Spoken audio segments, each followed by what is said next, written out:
All right. We should be live for another day of politics and much more. I had to switch gears literally right before I went live. I had to switch gears. Yes, I had to switch gears right before I went live. Just pulling up the YouTube live stream right now for the chat specifically. Piers Morgan and Nick Fuentes are currently doing a live interview. I was going to cover something different. Switched gears to that. So while I'm setting things up, we're going to run this Moose on the Loose video. After that, going to talk about the Canadian government getting annihilated on Twitter. And then we're going to get right into the Piers Morgan, Nick Fuentes video. The Stellantis CEO is standing there saying, look how great it is that we're investing all these billions of dollars in America. He doesn't seem to care. Well, it's just one thing after another here. Welcome back to Moose and Loose. My name's David. Today it always is one thing after another, isn't it?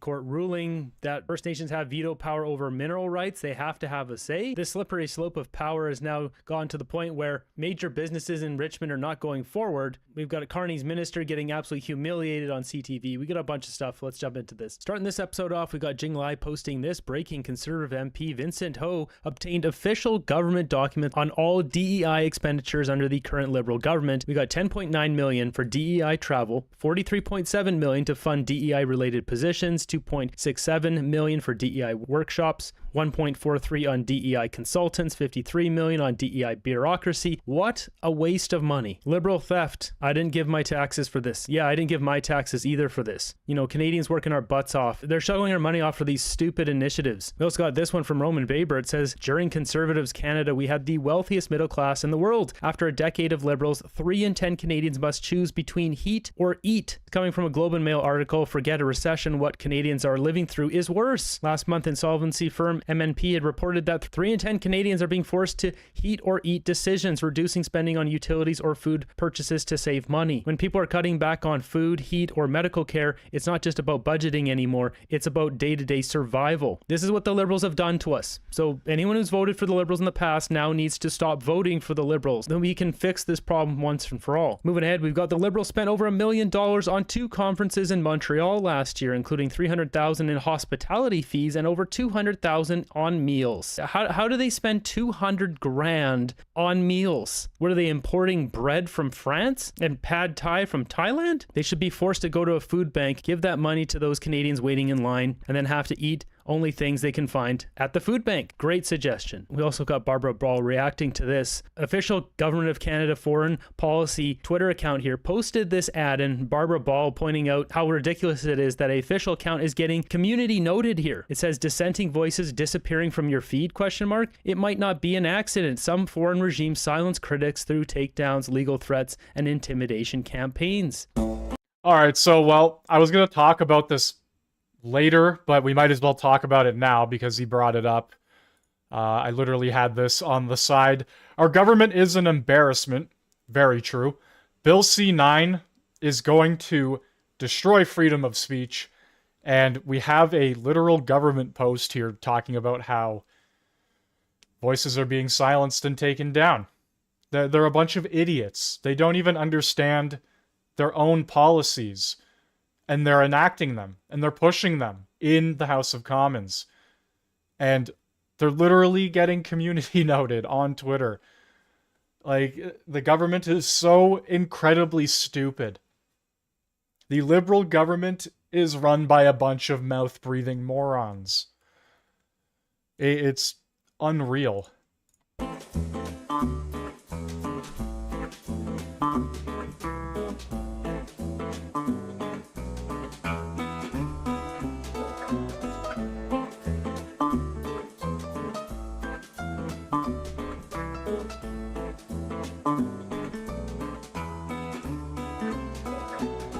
So that's the ad. What's funny is the community note here. It says Canadian government is currently in the process of drafting Bill C-9, which would criminalize forms of protected speech and protest. Wow. This is embarrassing. Our country's an embarrassment. Irony escapes the Liberals. Moving ahead, we've got Donald Trump here commenting on what he spoke with Claudia Sheinbaum and Mark Carney during the FIFA event. Thank you. Mr. President, the Opera House be renamed after Malala What did you talk about with Prime Minister Carney and Mexican President Sheinbaum when you were here just a few days earlier? Mexico and Canada, we met with the, as you know, I mean, it was pretty well, a lot of people were here, right here we met. And the Prime Minister of Canada, President of Mexico, and we spoke for a half hour. Very good, very productive. Talked mostly trade. Will you restart negotiations with Canada? Oh, look, I have a great relationship with Canada. They're very tough traders, but I have a very good relationship with the Prime Minister and with Canada. And you had said you would halt those negotiations earlier after the tariff. Well, I have halted them. And so will you restart them? Yeah, we'll see. I mean, you know, the problem is Canada makes a lot of things that we don't need because we make them also. But we'll work it out.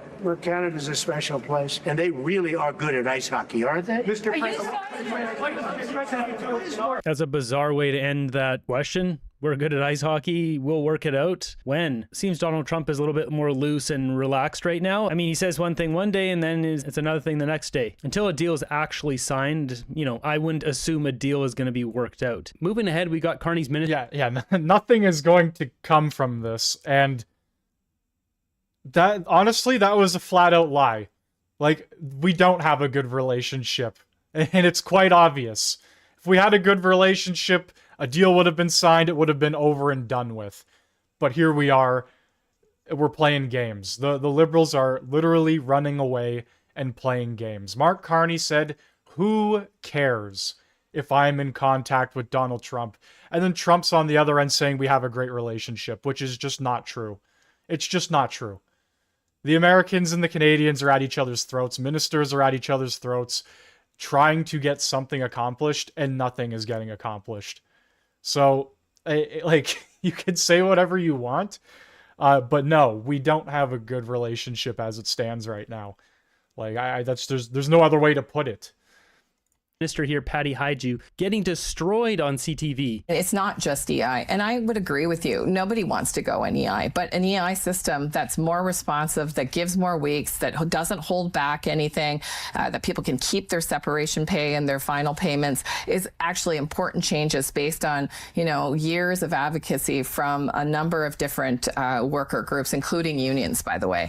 But it's not just that. It is actually supports for the incredible training that happens across the country. And you talked about pivoting. So there's additional, there's millions of dollars in Ontario, for example, that's being delivered to workers that are experiencing separation, connections immediately to work training, and connections immediately to new opportunities.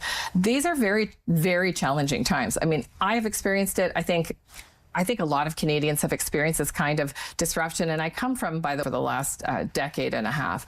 So that's only part of it, absolutely. But the other piece of it is that we have to protect these industries as well, because ultimately there are still, you know, 1,700 jobs left at Algoma Steel that wouldn't have been there yesterday if the steel mill closed entirely. That mill would not. Is she trying to pat herself on the back here? Don't worry, we're doing a good job. We didn't lose all 2,700 jobs, just 1,000 of them. Don't worry, guys. 1,700 still left there. This is not the right tone. It's not the right thing to say. There's 1,000 families now that don't have a primary source of income going through Christmas. Have been able to, you know, bring back different forms of production if they lost the workers that they currently have. So this is about, you know, this is about saving the furniture, Vashi, in the steel industry. This is about making sure that we have a steel mill in the next 3 months, 6 months, a year, 2 years. And this is about making sure that our companies, our Canadian companies, are well positioned to be able to find new markets and create new products. And that's the... So Canadians are the furniture, trying to save some of the furniture. This is the way she's going to phrase this. Purpose behind these loans. But is that the guiding theory, like save the furniture? Because I think of the President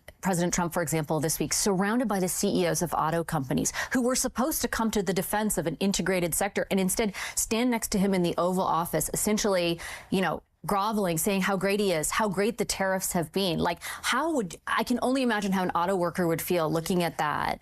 You know, is my best hope that that the furniture is saved in the industry? Like, well, is that enough? Look, I think we're talking about two very different industries. Hashtag furniture lives matter, ladies and gentlemen. Save the furniture, not the jobs, and send money to Brazil.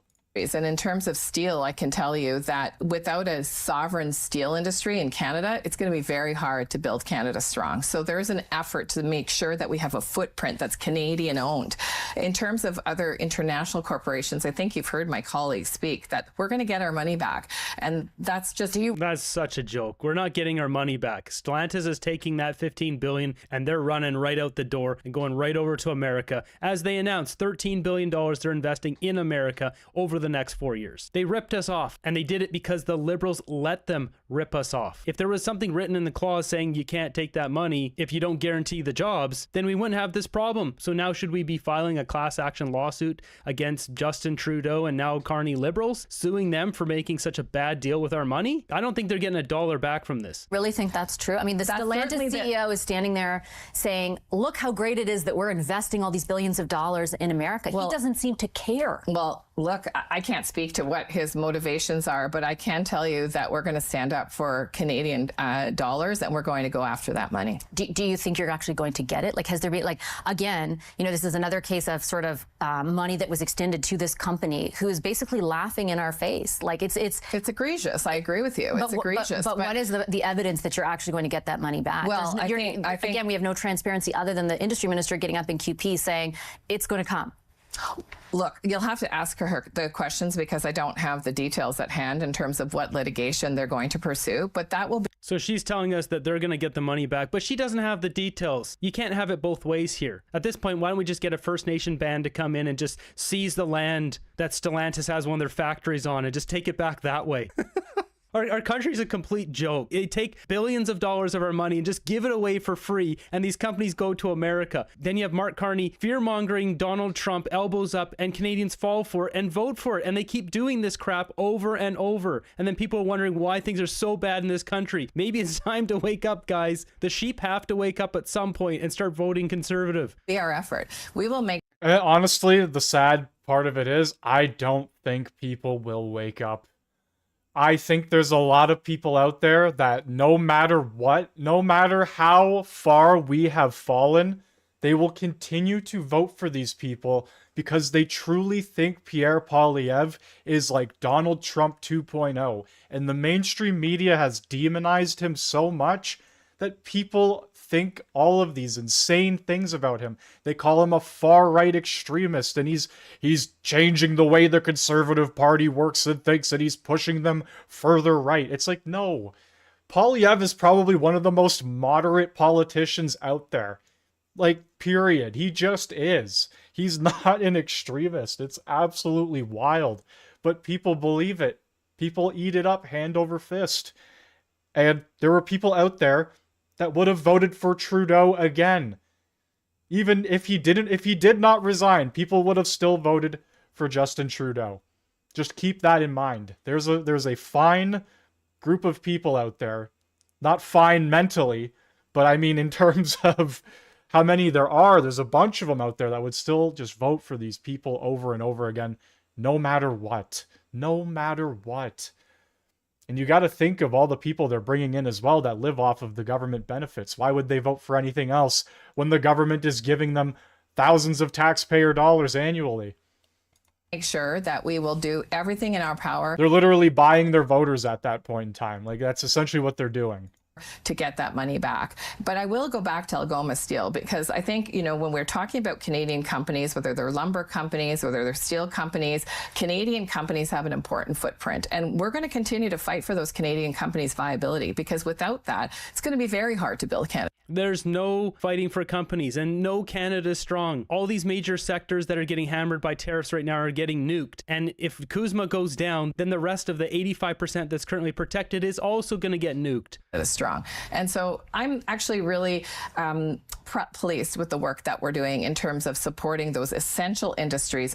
That's right. They're so pleased that they gave money to Algoma Steel, which has direct connections to Brookfield. They're not going to bail out other steel companies, but Algoma, they got their back. She's pleased with their work. This is an utter embarrassment. This is next level stupidity. Yeah, you bet it is. Save this sector. It's the modern Liberal Party that destroyed it. Welfare for the management team. Yeah, Algoma CEO still getting his $5.6 million. It's just paying bigger bonuses to these executives. Moving ahead, we've got this one here from the Vancouver Sun. It says BC Court of Appeals rules First Nations must be consulted on mineral claims. This gong show continues, and it continues to get worse. Goes on to say 2 of 3 judges ruled BC courts must honor province's Declaration of Rights and Indigenous People, the DRIPA law that they put in 2 years ago. We got Table Salt also posting this. BC government in full panic mode. Judge strikes down BC mineral rights system, states that all BC must be interpreted consistently with UNDRIP. EB considering passing new law opting out of DRIPA to cut out the courts. What an absolute fail. And we got Caroline Elliott here explaining more on this.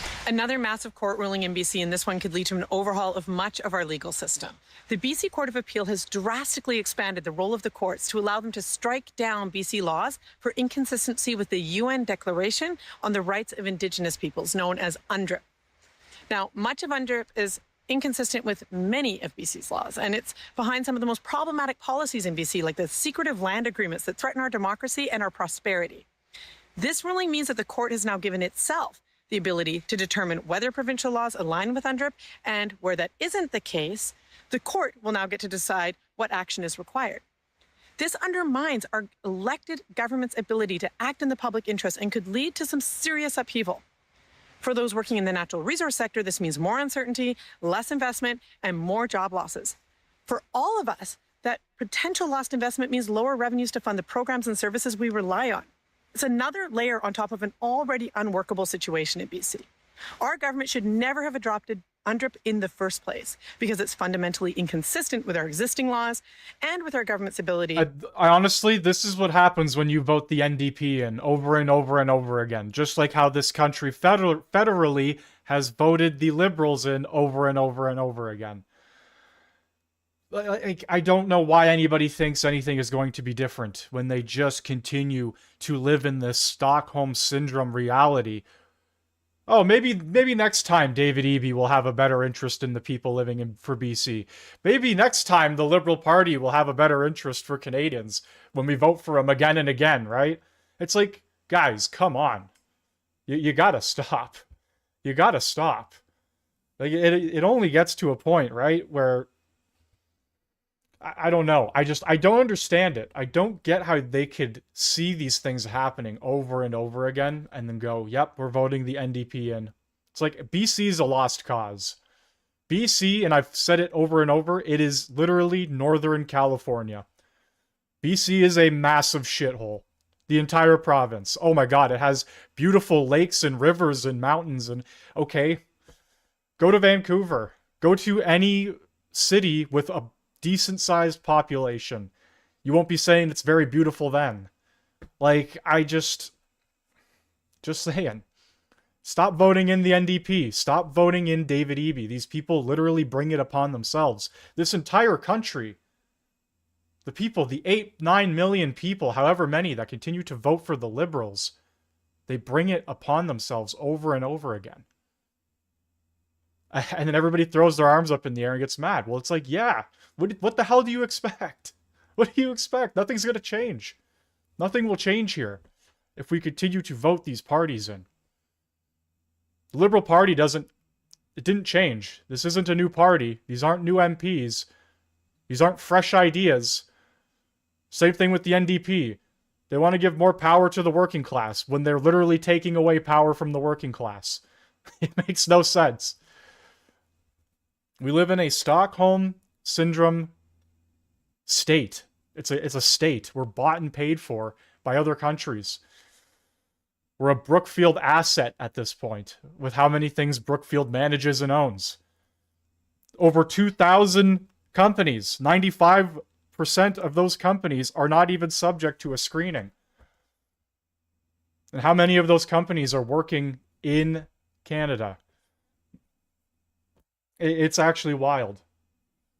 Absolutely wild. Point of order. Wendy's going on an insane rant. Yeah.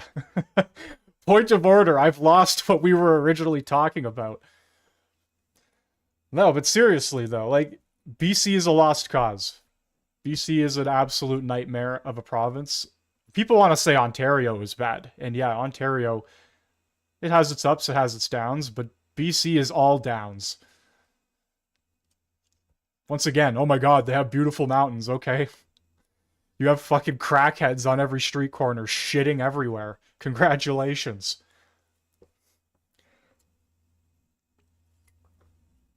You have the natives coming in and stealing acres and acres of your land on some sort of treaty claim. Like, it's insane. And the NDP just sit back and go, this is awesome. We're doing a good job here. And duty to act in the public interest. The message I have for David Eby is clear. Repeal your UNDRIP legislation or resign.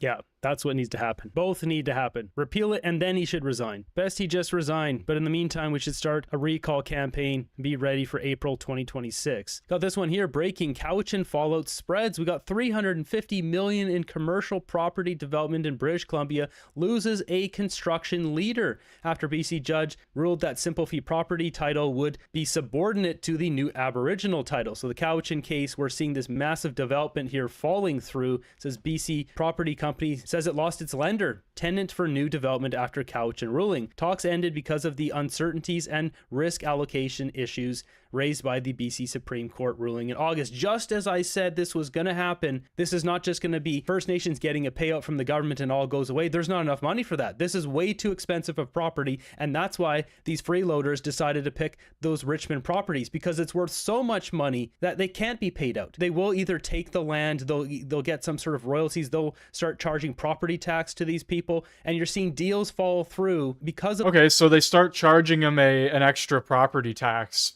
And then the company goes, oh, this is really stupid. We're going to shut down now and move to the United States. Oh, it's almost like every company here in Canada is literally doing that. Why are we continuing to allow this to happen? I don't know. I don't know. I don't have an answer. I don't think anybody with a sane mind has an actual answer to this, but we're allowing it to happen. Mark Carney fighting, Melanie Jolie fighting in solution mode for Canadians, keeping the jobs in Canada, guys. We just spent $500 billion, to keep the industries in Canada, and now they're just taking that money and going. That's awesome. That's pretty cool. Canada's a cool place, guys, isn't it? Canada's a cool place. Oh, man. What a nightmare. What an absolute nightmare. Okay, we're going to switch gears because I feel like I'm slowly losing my mind due to liberal stupidity. You all remember Nick Fuentes from the Steven Crowder stream the other day. Well, now he's on Piers Morgan Uncensored, or as Steven Crowder puts it, Piers Morgan Censored. This is probably going to be a big stream because I know Piers Morgan specifically goes out of his way to rage bait and sort of ask the questions that are meant to stoke the anger in whoever he brings on. So this is probably going to be a very interesting one. The truth is, it doesn't make a lot of sense to spend all this time talking about Nick Fuentes, but not actually to Nick Fuentes. People who say you shouldn't give him a platform overlook the very obvious fact that he already has a platform of his own, which is often bigger than most of the people complaining. And he uses it to speak unchallenged to his many followers. It's on that basis that I've invited him to appear live and uncensored on my platform. And Nick Fuentes joins me now. Nick Fuentes, welcome to Uncensored. Hi, great to be with you. I don't know you. I don't think we've ever met. You can correct me if that's wrong. I know about you. I know that increasingly people are talking about you in a more mainstream environment than you may be used to. So for those who know nothing about Nick Fuentes, I want this to be an opportunity to get to the real person. I don't know who that person is, but I do want to use this opportunity to get there. I've seen you talk, as we prepared for this, in exchanges with people and on your show, saying you fear it's going to be very hostile, it's going to be an ambush, all those kind of things. I don't intend it to be overtly hostile. I don't intend to ambush you. I intend it to be an examination of what you said on the record, an examination of what you believe or what you say you believe, and an examination of what your rising popularity says about the state of the conservative movement in America. So those are my goals from this interview. What are your goals? Why are you doing it? I thought it'd be interesting. And, you know, you've talked a lot about me on your show over the years, and this is the first time you actually extended the invitation. I think it might be the second, actually. I think we talked about doing it during A24 a few years ago, but you've talked a lot about me with the panel, and now you've extended the invitation to talk to me. And I think it'd be interesting for me to maybe clarify some positions and maybe get to know you a little better as well. So I'm looking forward to it. There is a belief that you have two personas. There's one that you roll out now for podcasts and for shows like mine, where you come across as reasonable. And then there's your show on Rumble, where you often come across as having, you know, a very unreasonable view on things. This is what Coleman Hughes said about you. Nick Fuentes knows exactly what he's doing. He is consciously playing this double game as part of a long-term strategy to become popular enough to take the reins of power, at which point he plans to pivot towards the extreme and unpopular policies that he advocates daily on Rumble. So first of all, what is your response to that? Well, first of all, I would say that Coleman Hughes is a propagandist. He works for the Free Press, which is run by Barry Weiss. So I think you have to consider the source. And Barry Weiss is a pro-Israel partisan. Free Press is just bought out by CBS for $150 million by Larry Ellison or his son, David Ellison. And so I think that's coming from a particular point of view. We can't pretend like that's coming from a vacuum or from some fixed position. That's coming from a propaganda outlet that's in favor of Israel. That's first. But second, I would say he is right about the two personas. And I think that everybody understands this on some level. On my show, I make jokes and I use rhetoric and I'm hyperbolic because for a long time, I had an audience that was small on these like dissident platforms. I was on D Live for many years. A lot of people don't even know what that is. And so I had a small following and we had sort of like an in-group sense of humor and memes and things like that. And you talk about it one way on a freewheeling live stream when I'm by myself and I'm ranting and we make jokes and we play devil's advocate. We play with different positions. But then when you sit down in an interview like this one and people ask me a good faith question, what do you actually believe? Well, then I clarify and I say, well, here I'm not joking. Here I'm not being hyperbolic. I'm not being rhetorical. I'll tell you precisely what I believe. As far as this idea that I'm going to get power and then turn into Hitler, that just sounds totally insane to me. I'll be honest. It just sounds insane. Do you have aspirations for political power? Not really. I think that if I wanted to run for office, I wouldn't say a lot of the things that I say. I don't know that a lot of people would vote for me. I tend to offend everybody, even a lot of people that like me. So no, I'm a truth teller. I like to tell the truth. I like to do my live stream. Who is Nick Fuentes? Tell me about your upbringing. I know you grew up in the suburbs of Chicago. Tell me about your early years. Or early how? Like my childhood or a little bit later? Yeah, your childhood, yeah. Well, I grew up in the suburbs of Chicago in LaGrange Park, as you say. My parents are ethnics. You know, my father's half Mexican, half Irish. My mother's Italian. And they both came from a pretty rough upbringing themselves. They both were raised by single mothers, not because of divorce, but because both of their fathers had died. They endured a lot of dysfunction.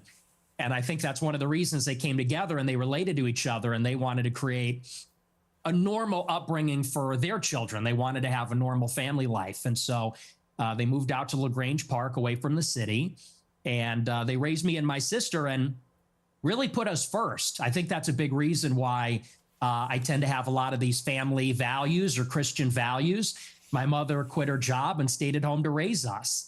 And so I have a very close relationship with my parents, with my sister. We're a very tight family. And we grew up in a pretty idyllic town. And maybe we can sort of get into a conversation about politics from this. I loved my upbringing.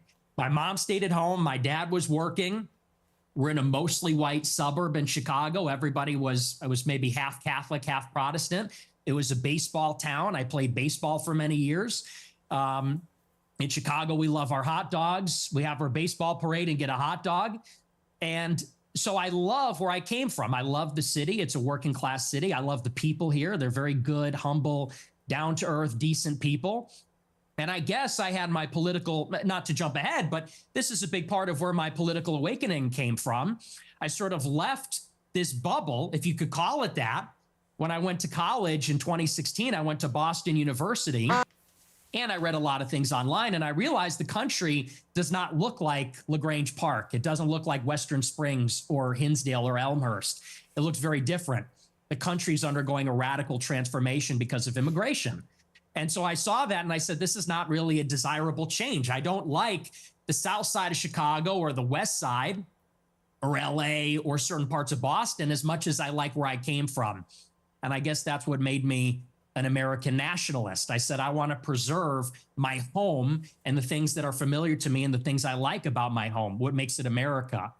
So that's a little bit about my background. I don't know where you want to go with that, but that's kind of where I came from. My first obvious question is, were your parents immigrants to the United States, or were their parents, or were their grandparents? In other words, at some stage, I presume there were immigrants in your family who came to the US. Is that correct? There were. I believe my mother was fourth generation and my father was third generation. So their ancestors came here on my mom's side in the 1860s, I believe, the first wave of Italian immigration. My father's ancestors, I think they came around at the turn of the century in 1900. So your view of immigration, and we'll get to the specifics about your views on immigration, are they not affected at all by the fact that if it wasn't for immigration, you wouldn't exist as an American? Well, I would certainly exist, but like you said, maybe not as an American. Certainly that's influenced in some measure. But I think that the kind of immigration that we had for a long time in the country, it's different than the immigration that we have now. And let's just say for openers, it's different immigrants. They're coming from a different place with a different culture, a different religion. It's not the same as it was. So first, you have a qualitative difference. My ancestors, for the most part, I have 3 European grandparents from Ireland and Italy, 1 from Mexico. They came from Europe. They came from a society where there's a common ancestry, there's a common religion, common civilization. The people that have come in since 65, since Hart-Celler, they're coming from China, India, the Northern Triangle, Mexico, Venezuela. And so first, they're just different people. Secondly, it's a quantitative difference. There's way more, and it's an unceasing, always increasing wave. For the first 3 or 4 waves of immigration, you would have a major influx of immigrants, and then it would stop. And then you'd have another wave, and then it would stop. This one, it just keeps going up for 35 years, and it's too many. So that's really where I would draw the distinction between maybe where I originate from. I would even just simply call that immigration. What this is an invasion. It's a completely different policy. But you mentioned, can't even call it the same thing. But you mentioned Mexico in that list, and your father is half Mexican. So, yeah, I mean, by your criteria, part of the invasion would include your father, presumably, and his immediate descendants who came from Mexico. Not really true, because when my father's ancestors came here, it was a small fraction of the total immigrants that came from Mexico. I don't believe that we should have 0 immigrants forever, or even 0 immigrants from non-white countries. But you have to draw the distinction. My father's father, he was here in the 40s and 50s. It was his parents, or I believe either his parents or grandparents, that came here even earlier. Up until 1965, 90% of the immigrants were coming from Europe. I have no problem with that. If we have 10% of them coming from Mexico or Latin America, maybe that's reasonable, but that's not what it is now. Now you've got 10 million illegals in 4 years under Joe Biden, and you got millions more legal immigrants from China, India, Venezuela, El Salvador. And it's so many with no break for assimilation, and they're all from non-white countries. It's transforming what America is. And again, that's the distinction. That's what makes it unacceptable. I always believe everybody's a product of their environment. Right? I've interviewed thousands of people. Maybe 3, 4, 5,000 people from all different walks of life. But the one common theme I would say is everyone's a product of their environment. And I was reading some stuff about you in the last few days. There was an episode of your podcast where you talked about your father, Bill Fuentes, and how he wouldn't take the family, including you, to certain restaurants because he believed they were associated with African Americans. We would be deciding where to go to eat, you said. What are we going to do for dinner tonight? It was a running joke. Me and my sister would say Applebee's, and my dad would say we would never eat at Applebee's. Not in a million years should you be caught dead, Fuentes said about Applebee's. Go to a different restaurant, a local restaurant. No Applebee's, no Red Lobster. That is commonly known as black fare. And you also shared another story about your family and restaurants. Said, before me and my sister were born, my family had a saying about Olive Garden that contains the N-word that we're not allowed to say. So my question, based on that anecdote that you say on your own podcast, is do you think you grew up in a racist environment, that your father was inherently racist, and that thought process moved to you? Well, I would say it's a new low. I've been attacked for being a racist many times, but to attack my father, to attack my parents based on anecdotes, I would say that's sort of a new low. Hang on, it's your anecdote. Yeah, but he's not here to defend himself. You are. And my parents are. You told the story. And I will. And I'll defend them. I'm not trying to ambush you. As I said at the start, Nick, to be clear. No, it's not an ambush. Nick, to be clear, I think everybody I'm not understands. ambushing you. I'm literally reading an anecdote that you revealed on your podcast. It's you that's put it in the public domain. I know. I'm simply asking you whether my assessment of that, which is that your father didn't want to take you to certain restaurants because of what you refer to as, they were commonly known as black fare, whether that attitude to African Americans in that instance permeated to you. It's a reasonable question. Yeah, no, like I said, I think everybody knows what that is, but I'll address it. I'll engage with it, and I'll defend my father from the charge of racism. Sure. No, my parents are not racist, and they've never been racist. I'll tell you about my parents. They used to have a school in Chicago in the South Loop where they instructed people on how to shoot firearms. It was a security school, and most of the clients were black. And I believe actually one of their clients was Larry Hoover's son at one point, sort of a funny story. And so most of their clients would come in from the south side of Chicago. My grandmother, she grew up in the projects in the city. And so my family being in Chicago, being ethnics, being Italian, Irish, Mexican, and the west side on Taylor Street, all over the city. My family for many generations have lived near and around black people. And look, my views about black people and their views about black people are shaped with experiences with black people. And what they will tell you, what my parents would say if they were here, is that for many, many years, the older generations of black people were very respectful, very humble, very decent. In fact, my grandma used to have an anecdote. She grew up in a lot of dysfunction. Her mother was mentally ill, and they would be having dinner in the projects, and there'd be so much chaos and dysfunction and disagreement and fighting. And she would look across the way out the window at a black family in the other apartment, and they'd be holding hands around the table saying grace. And this is sort of the culture that used to prevail. But now what you have in the city is that there's no accountability for the black people. And now Chicago has become a complete dump because these teenagers go out and they take over the city. They call them teen takeovers. That's the euphemism for it. They're teenagers, but they all come from the same neighborhood. They drive up there and they mug people and attack people, and they destroy cars and destroy shops. We had the Festival of Lights a couple of weeks ago. It's supposed to be a family event, and they light up the trees, and they, there's a big parade. I was in the parade one year, and you had a bunch of black people there shooting each other. 7 people shot, a 14-year-old killed in the Magnificent Mile.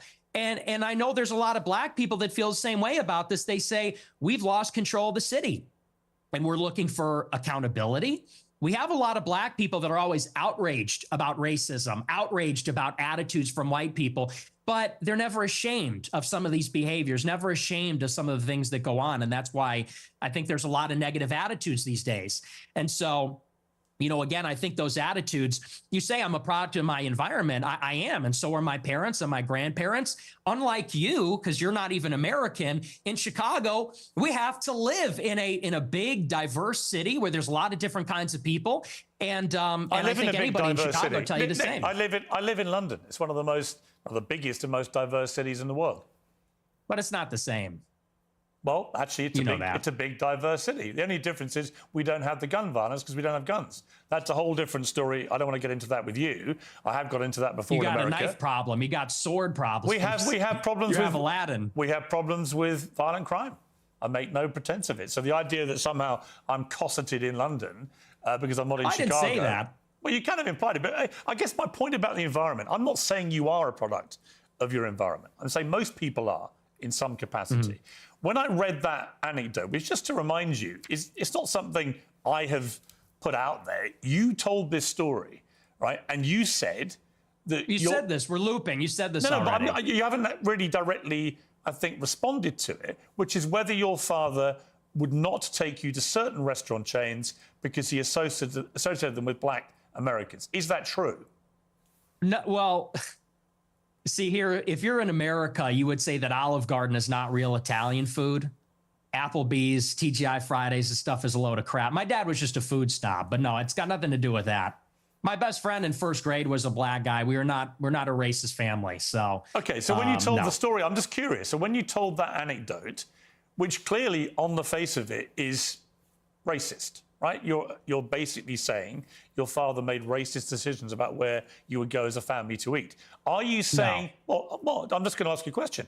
Are you saying that when you told that story, you didn't mean to infer that he was racist? And do you understand why when somebody like me reads that anecdote for the first time, as I did this week, I reach a different conclusion? Well, I understand what you're doing, which is a sort of making of a murderer. How did he become racist? Well, his father didn't eat at Olive Garden because he said that's not real Italian food. Hang on, can I? What's with the interruptions? Can I explain? I'm literally reminding you of something you said on your show, which led me to conclude a certain thing. If I'm wrong, tell me. Yeah, it was said in jest as a humorous anecdote, and now you're trying to spin it into a narrative, which is his parents are racist. He comes from a long line of racists. And I think everybody knows my parents are boomers. Mm-hmm. And these people well, you're a boomer, I guess, too, in a way, 60. right? You were born in 60. 19? Yeah. So you're a boomer also. Or maybe you're a Gen Xer. I suppose it's sort of on the cusp. But it's a humorous anecdote. These are kind of the attitudes of baby boomers in society. But you're trying to spin it into a narrative, which is you're a product of your environment. Your dad's racist because of this joke. Now you're a racist. And I don't think that's a fair characterization. Okay. People can make their own minds up. They can go back and listen to you say it. I mean, the beauty of what I'm going to talk to you about in this interview is that almost all of it is just going to be reminding you what you have said and asking you what you meant. Your position about that story is that it was a joke, okay? I want to come to something else you said. This is where you talk about Jews, women, and blacks. Let's just take a listen. They're always coming up with, no, it's not the Jews. No, it's not women. No, it's not blacks. It's actually really complicated. No, it fucking isn't at all. Jews are running society. Women need to shut the fuck up. Blacks need to be imprisoned for the most part. And we would live in paradise. It's that simple. Okay. Would you like to clarify what you meant there? That's all true. That's 100% true. Everything I said in that clip is true. Including that blacks need to be imprisoned for the most part. Yeah. Yes. But all of them? No, for the most part. What does the most part mean? What percentage of American blacks would you like to see in prison? Whatever the percentage is of the murderers. I think it's 1 in 20 black men will commit a murder in their lifetime. So maybe let's say that, 5%. Oh, so you're talking about black people who murder people? Yeah. Oh, absolutely. Yeah. But you didn't say that. You just said blacks need to be imprisoned for the most part. You didn't clarify that you were talking about black murderers. Right. No, you're right. That's a good addition to that. That's a great point. Do you think it's funny or? I do. I think it's hilarious. I think it's totally true. Do you think a black American would find it funny? You think that that blacks should be imprisoned for the most part? Blacks are my biggest fans. I get high fives all the time. They say, Nick Fuentes, I love your show. They agree with me. And you want to know why? Here's the difference.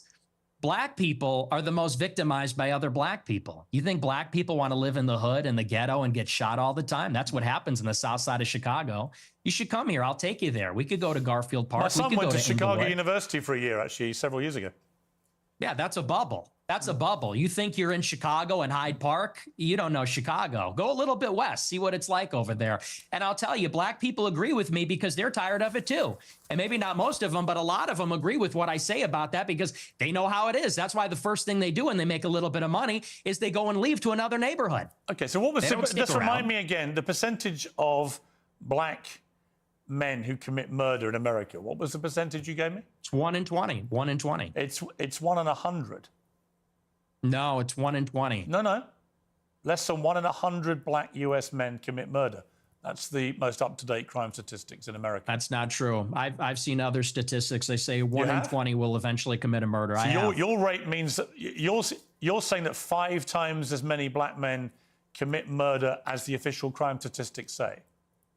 Yeah, there's a report, I believe, on X by Data Hazard. I'll have to go and double check that for you. But yes, there's some pretty shocking evidence that says that it's far more alarming than you would think. Okay, but you would accept that the official crime statistics are 1 in 100, or you wouldn't accept that statistic? I don't know. I don't have it in front of me, but I've seen other evidence. Like I said, Data Hazard on X, I believe, produced a report about a year ago. It said 1 in 20. But I mean, whether it's 1 in 20 or 1 in 100, that's a lot of people, Piers. I mean, Sure, this is a lot of white problem. people commit murder too. Well, they do, don't they? Okay, but it's about proportionality. I mean, white people are 65% of the population. Blacks are 13%. And I think anybody would tell you that more black people proportionally commit violent crime than white people. And people vote with their feet. People would rather pay a much higher property tax. Most mass What's shootings. with the interruptions? I'm sorry. Thank you. I appreciate that. You know, you look at in Chicago, in New York, these neighborhoods are so stratified. People would rather pay a high tax rate. They'd rather pay a much higher property value to live in a less diverse, less black neighborhood because they don't want to live around the violence. And I think that when you look at even on the public transit, the subway, the blue line, you know, people don't want to go there because they know who occupies and menaces the public transit. It is these people like Daniel Penny had to deal with. It's people like Irina Zarutska had to deal with. And that's just the uncomfortable reality. You've also said you don't want to live near black people. Let's take a listen to this clip. I'm a new generation of white person. I'm not living around blacks. Sorry. You know, I want white kids, and I don't want my white kids bringing home black people to marry. It's racial for me. And call me racist. Oh, very Christian of you. I don't give a fuck. I mean, it couldn't be clearer, really. And that's why you can't say he's a woke liberal. You just can't. Because he will go out of his way to say stuff like that, which is so far from being liberal. I understand, like, the idea of he would have rather voted for Kamala Harris over Trump, which, yeah, it doesn't make any sense at all, because it would have made a lot of things much worse. But you honestly can't say he's a liberal. Liberals despise this guy. Like they want nothing to do with Nick Fuentes. So, I don't know, man. And I guess you could say, like, he's not a MAGA supporter. He's not really a conservative. I don't know. He said he was a nationalist, right? So I don't know at the end of the day where you could really put him. I'm sure a ton of people have every answer in the book as to what to pin him, but a liberal is not one of them. That's for sure. Unless you want to say that's another of your jokes, but you're basically saying, yeah, I'm a racist, aren't you? Yeah, I'm fine with that. You're fine with saying you're a racist? Totally. I think everybody's racist. I think everybody, if we're being honest, is racist. I think everybody, the only people that aren't racist or pretend not. And that's what I said. Like, that's what a lot of Republicans and conservatives don't support him, which is what I was kind of getting at. He's his own thing. I don't don't know what you could really pin the Groypers as. Like I said, I'm sure everybody else has a term that they would love to say, but at the end of the day, I don't know. Because his views are very back and forth. So I don't know. He's very open with what he says too, as you just heard. Like, he doesn't care. To be our white people to their detriment. Everybody else is racist. But earlier in the interview, you got aggrieved at the idea that your father was a racist. You wanted to make emphatically because sure he's not. Because my father doesn't share my same views on that. So he's the exception to the everyone's a racist. Well, everybody's a little bit racist. You're right. So maybe everybody. The difference is you're attacking my father. You know, he could get fired from his job. I'm not attacking your father. You are. No, I'm not. I don't know your father. And to be clear, I have no knowledge about him at all. Well, then let's leave him out of it. Well, let's leave him out of it if you don't know him. Hang on, Nick. You put that story into the public domain on your show.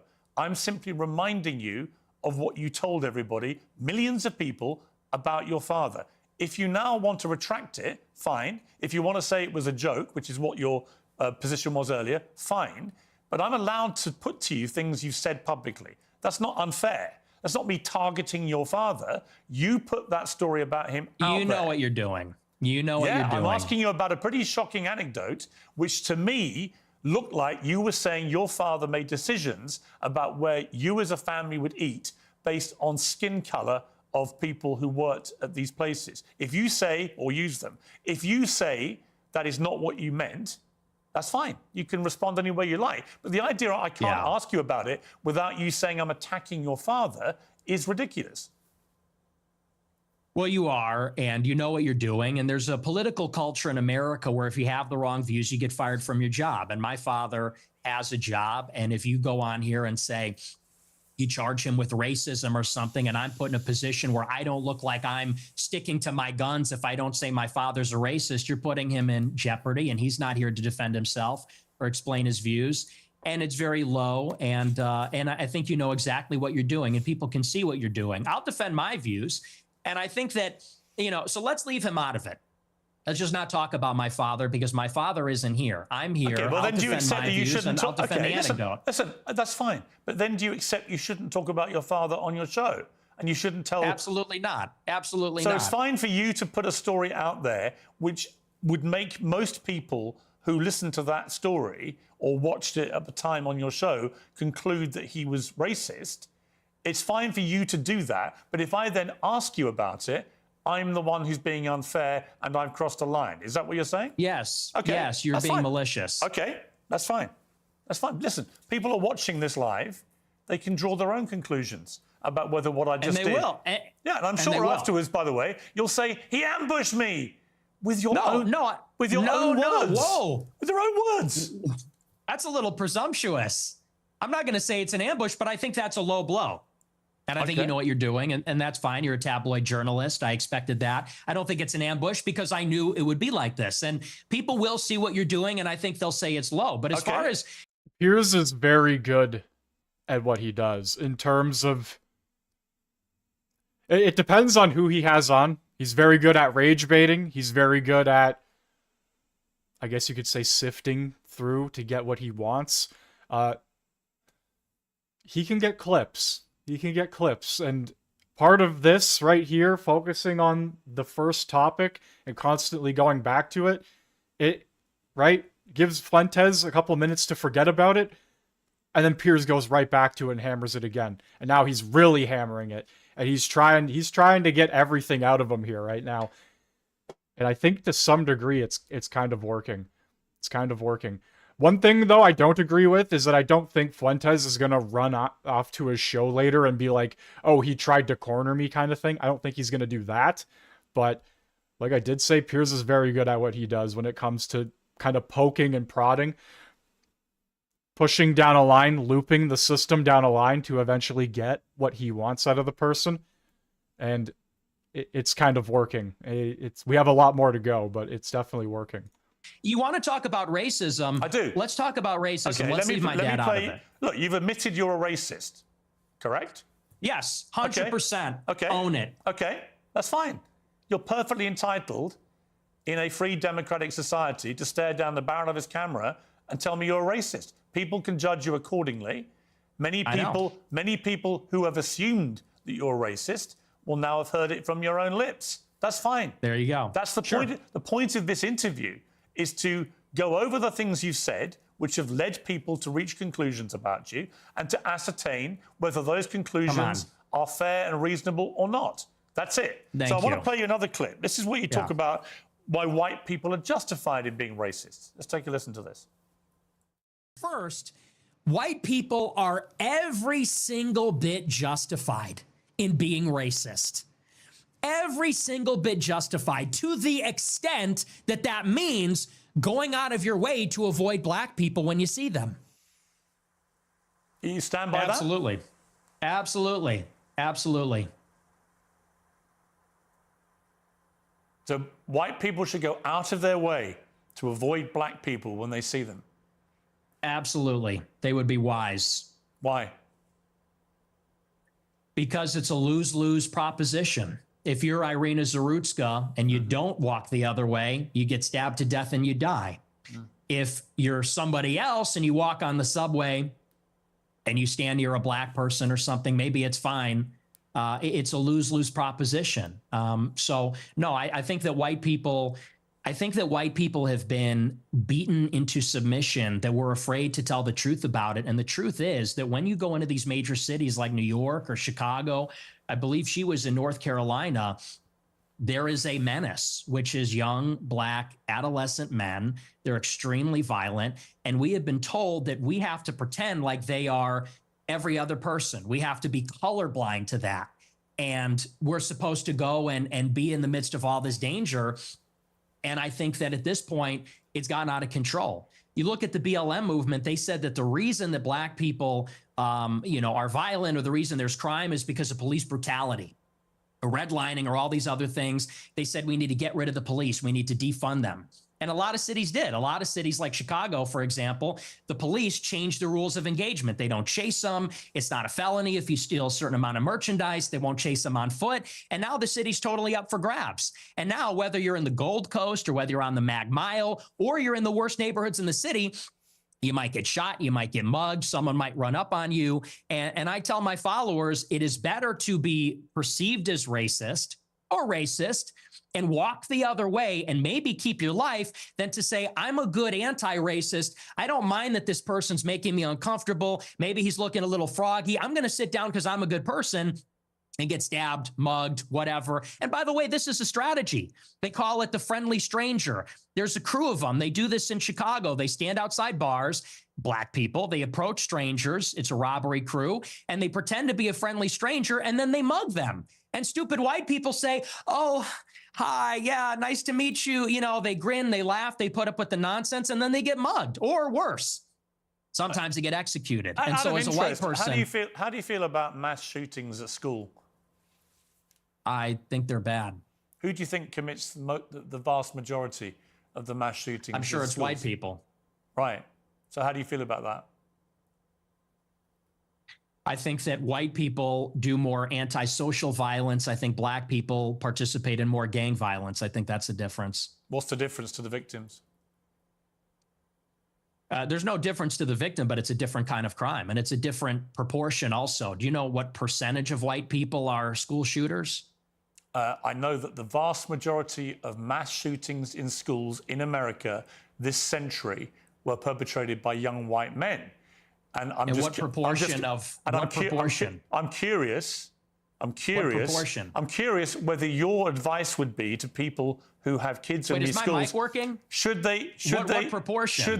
Should they avoid white people at school? Should people with the kids at school avoid young white men at school? No. Okay. Do you know what per capita means? Do you know proportionality? There are more black people proportionally that engage in violent crime or are involved in gangs, especially in these major cities, than there are white people that are school shooters compared to the entire white population. And everybody understands that. Two-thirds of mass shootings at school perpetrated by white people. But what proportion of white men commit school shootings? That's the question. I've just told you. It's 60 to 65% of school No. shootings by white You're people. telling me what proportion of school shootings are committed by white people. I'm saying what proportion of white people have committed school shootings. Are you playing dumb, or are you just not that What smart? difference does What's that the make difference? to the children lying dead on the ground? See, now you want to jump on the victims. The difference is you're asking, would you fear white people or black people? And that's the difference. The difference I'm is not. in terms What I'm saying of to you is, by your logic, if we now have agreed that the vast majority of mass shootings in schools are committed by white people and predominantly young white men, then presumably your advice would be to avoid young white men because they perpetrate these massacres. But it won't be because they're white, right? So are you playing dumb, or are you actually dumb? Maybe it's I'm about dumb. proportionality. Maybe I'm dumb. You are because you're, well, I don't think you are dumb. I think you're smart, actually, but you're deliberately avoiding per capita. And everybody knows that's the difference. What proportion of white men are school shooters? It's probably 0.00001%.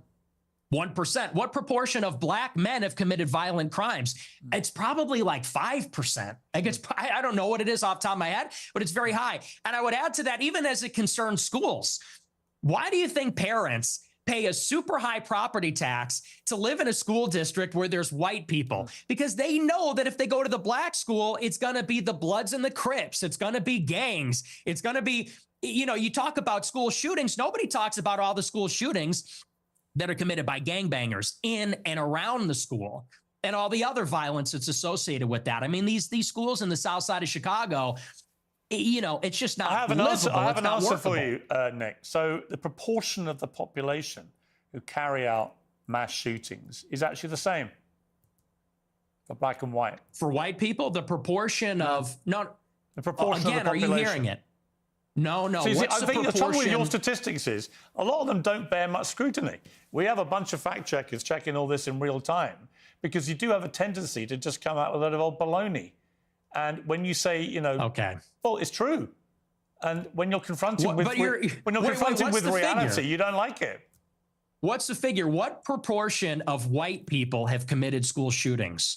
With white people as the denominator and white people that have committed school shootings as the numerator, what's that percentage? For both black and whites, the proportion of the population who carry out mass shootings generally is about the same. No. Tell me the number, and then the only focus of your attention is the black shootings, the black crime. You don't want to live around black people. You want to avoid black people. You don't want interracial marriages or relationships that may produce black people. And yet, when I point out to you that there are many parts of crime in America where actually there's a majority of white people that perpetrate them, you don't care. You don't have any interest in that. It doesn't exercise your mind. Maybe because no one's buying this. This kids. Argument lost. No one is buying this. Everybody understands per capita, and people can even see what you race ahead and say, well, we're comparing the proportion of white and black school shooters. I said, no, compare the proportion of school shooters that are white versus violent criminals that are black, because that was the basis of the monologue, is that you're very likely, if you encounter black people or a young black man in the city, that you're going to be the victim of a violent crime, of a robbery, a mugging, a car theft, a carjacking, or a murder. That's the difference, and it's about proportionality. And everybody sees past that because we all live in reality. You want to talk about product of your environment. People that live in New York, Chicago, LA, we live in reality. We live in this environment, and we see what it's like. And the threat, the danger, in terms of probability, it's not even comparable. And I would say this to your point. If you're in a high school and truly, if you see a white person who looks like a little autistic, he's got the SSRI stare and he reaches for a backpack, people joke and say, run. Similarly, if you see a jalopy pulling up with a bunch of black people in it and they got their pants around the ankles, you're going to run also. And I'm saying the same thing. The difference is, the latter happens much more often. It's much more common. In Chicago, there's like 10,000 carjackings and car thefts every day. It's in the thousands. It happens all the time. How many mass shootings committed by autistic SSRI white people? I don't even know. I mean, it's probably in the single digits in the last decade in this city. That's the difference, and everybody knows that. But you're really just trying to carry water for liberal ideology. It's an ideological I'm position. not. No, I'm really not. I can absolutely say, yes, there is way too much black on black crime, for example, involving guns in Chicago. And black on white also. Yes, but there is way too much gun violence in Chicago, right? I mean, it's indisputable. I've got no problem saying that. The difference is I don't then lead myself into a thought process where I have to avoid all black people in case they shoot me. And you've already conceded that you are a racist. So when people hear you then say, I don't want to be living anywhere near black people, they already have heard you say, I'm a racist, so they assume you're doing that because of people's skin color. I don't think you would probably dispute that, right? Well, you're separating two different things. The monologue, when I said I don't want to live around black people, that was after Irina Zarutska got shot. And it's true. I mean, they are a largely in this city, in Chicago, the South Side, the West Side, huge criminal population, and I don't want to live anywhere near it. And I want to live in a white neighborhood. I think that that's extremely desirable, and I think even black people do. Nick, you're perfectly entitled to that view. But when you have obviously prefaced all this by saying, I am a racist, unashamedly, then people will assume that all your thought processes about all of these issues are driven by an aversion to people based on their skin color, which is the purest personification of racism. Well, it's not an aversion. I would say it's the opposite. I like my own people. My own people are familiar to me, and I think that's true across the board. I think that people seek out other people that are like themselves, and every other group does this, whether it's blacks, Hispanics, Asians. You know, I get a lot of attacks when I talk about that I'm against interracial marriage. And what's funny is that every other group is against interracial or interethnic marriage. Jews, but you're the Chinese, you're the black product people, of an Hispanics. interracial marriage. Yeah, I mean, that's debatable. Not Let's really. say for the sake Not of argument, really. sure. No, you're the product of an interracial marriage, and your father is part Mexican. You're literally, for the sake of argument, the we can very say person you've just told me you want to avoid. What race is Hispanic? Is that a race? Well, what do you think it is? I'm asking you, what race is Hispanic? Hispanic, of course it's a race. It's called Hispanic. It's a mix between two races. It's a mix between indigenous Americans and It's not white, Europeans. though, is it? It's not white. Well, apparently you're more of a racial purist than me. You got like Not a really. one-drop You just rule keep thing saying you going. only want to live Kind in a of. white neighborhood, but you're literally from a mixed race background yourself. You've literally and I got live in Mexican blood. I know, and I live in a non-white neighborhood too. I'm trying to get out of here, though. But I'm trying to get out. But here's the thing. Do you have any non-white? Do you have any non-white friends? Genuine question. Most of my friends are non-white. Most of my friends are not, and non-white people love my show because they respect the honesty. How many of your friends are black? Many of them, like at least a dozen. Wow. Ye being one who you know, Sneeko being another who you also know. Yeah. So how do they feel when you say you just want to be away from any black people, walk away from them? Well, you know what Ye told me? I'll tell you verbatim what he said. He said, so you use the N-word. I said, yeah. He goes, well, when niggas are being niggas. I said, so true. That's so true. So they feel like they're in complete agreement with me. What does that mean? It means that even black people know how black people can behave. Even black people understand it.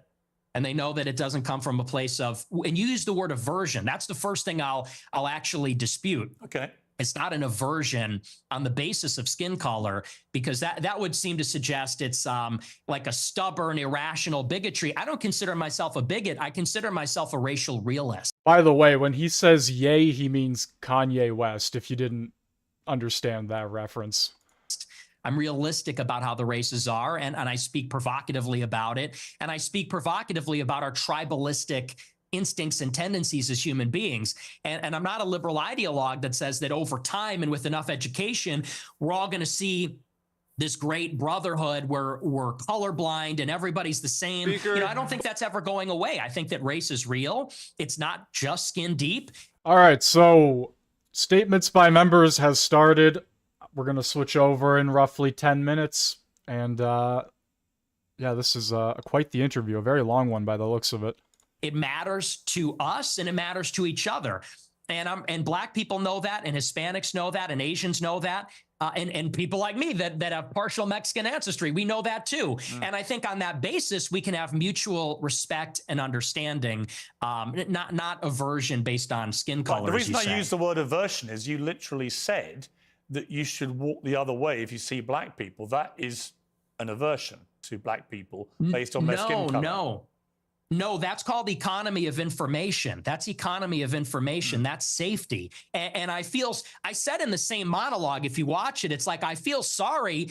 The problem is you clip the 10 seconds. I don't know if you watched the whole show, but in that monologue, I said, most black people are not violent or criminals. I said, and it's unfortunate that we're going to offend them when we turn and walk the other way. I said, but the problem is we don't know. We can't tell. And someone like Irina Zarutska, she sat down in front of a black man with her headphones in and wasn't paying attention because she was being a good liberal and said, I'm not uncomfortable by this. I'm progressive. Then she got stabbed in the neck.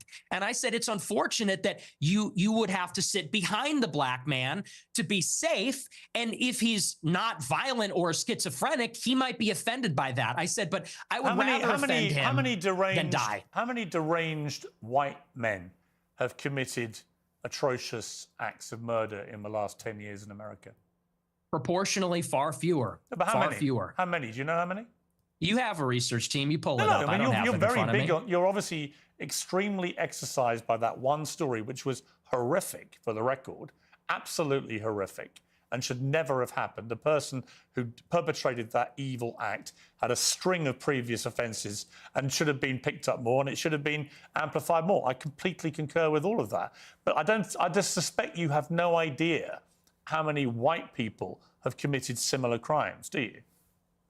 No, because I know it's far fewer from experience. Because it's like you said. Well, and hang on. And I would add to that, Irina Zarutska wasn't the first one. That was also after Austin Metcalf was killed in Texas. Sure. After But Carmelo how many Anthony times has it stabbed been him in the neck. perpetrated by white people?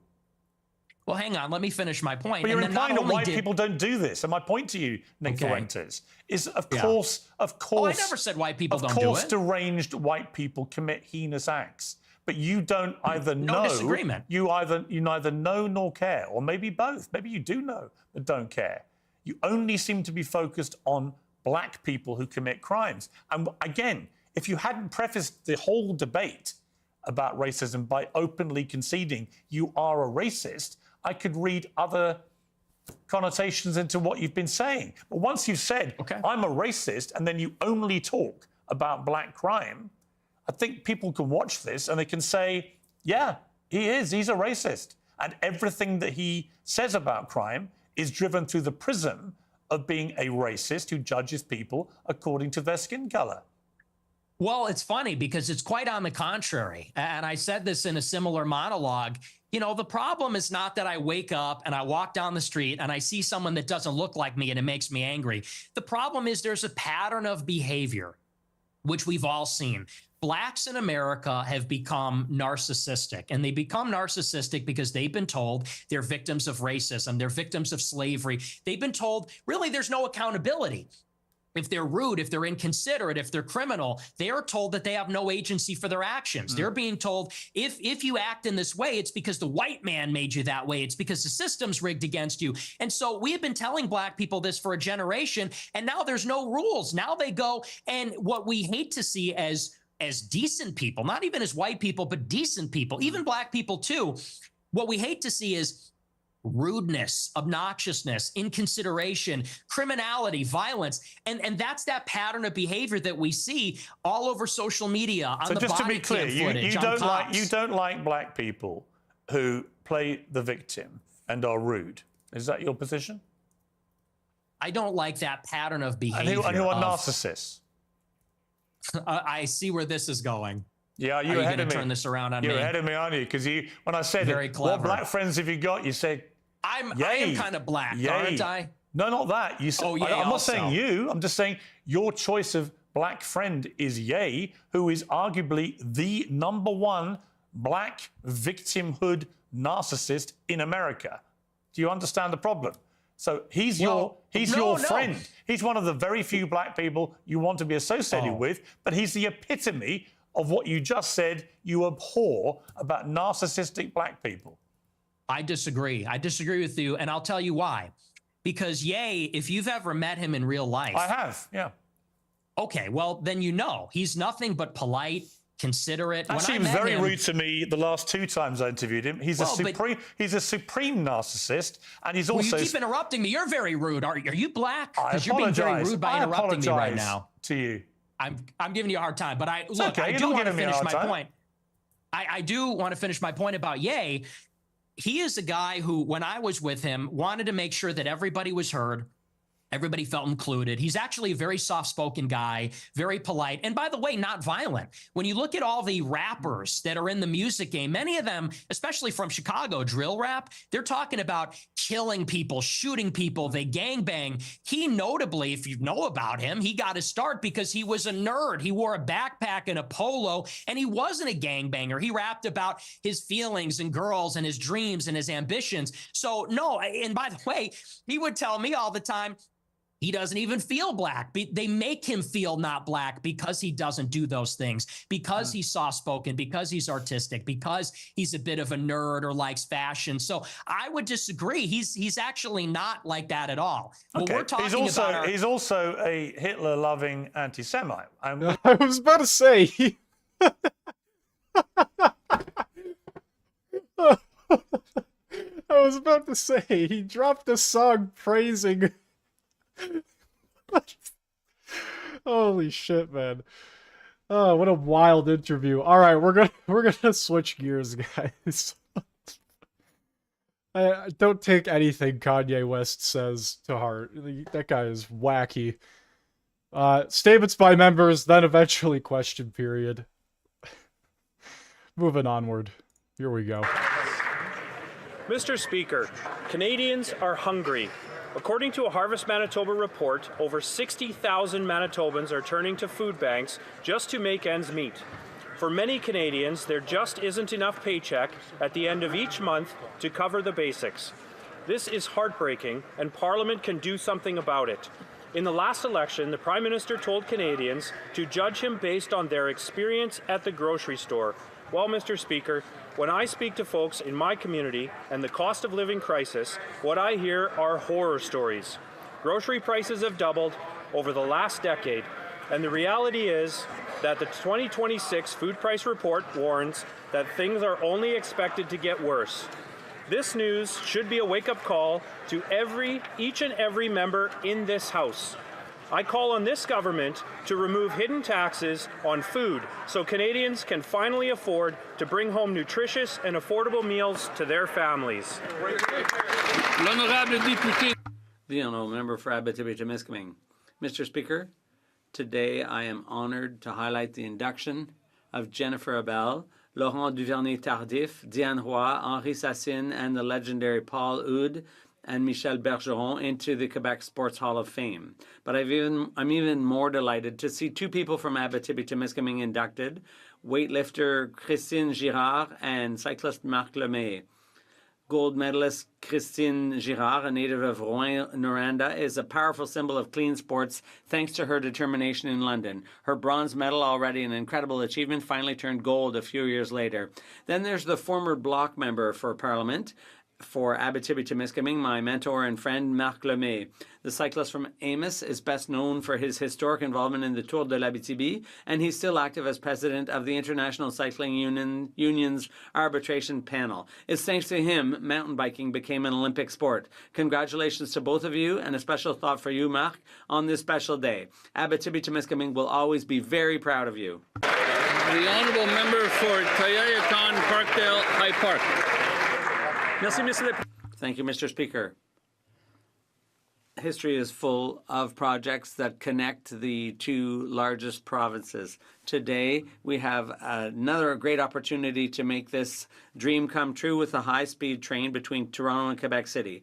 The project is already on the list of major projects, and the next step is to support Bill C-5, which includes the High-Speed Rail Network Act. But what is the holdup right now? The opposition, They're just delaying this bill. As we say in English, this is why we can't have nice things.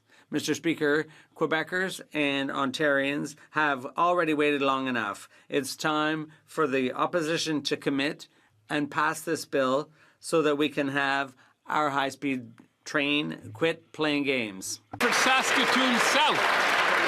Thank you, Mr. Speaker. The Prime Minister recently told young Canadians they would need to make more sacrifices while he and his associates at Brookfield shield themselves from paying Canadian taxes. We all know Brookfield. I come back and we're Brookfielding already. Dodger.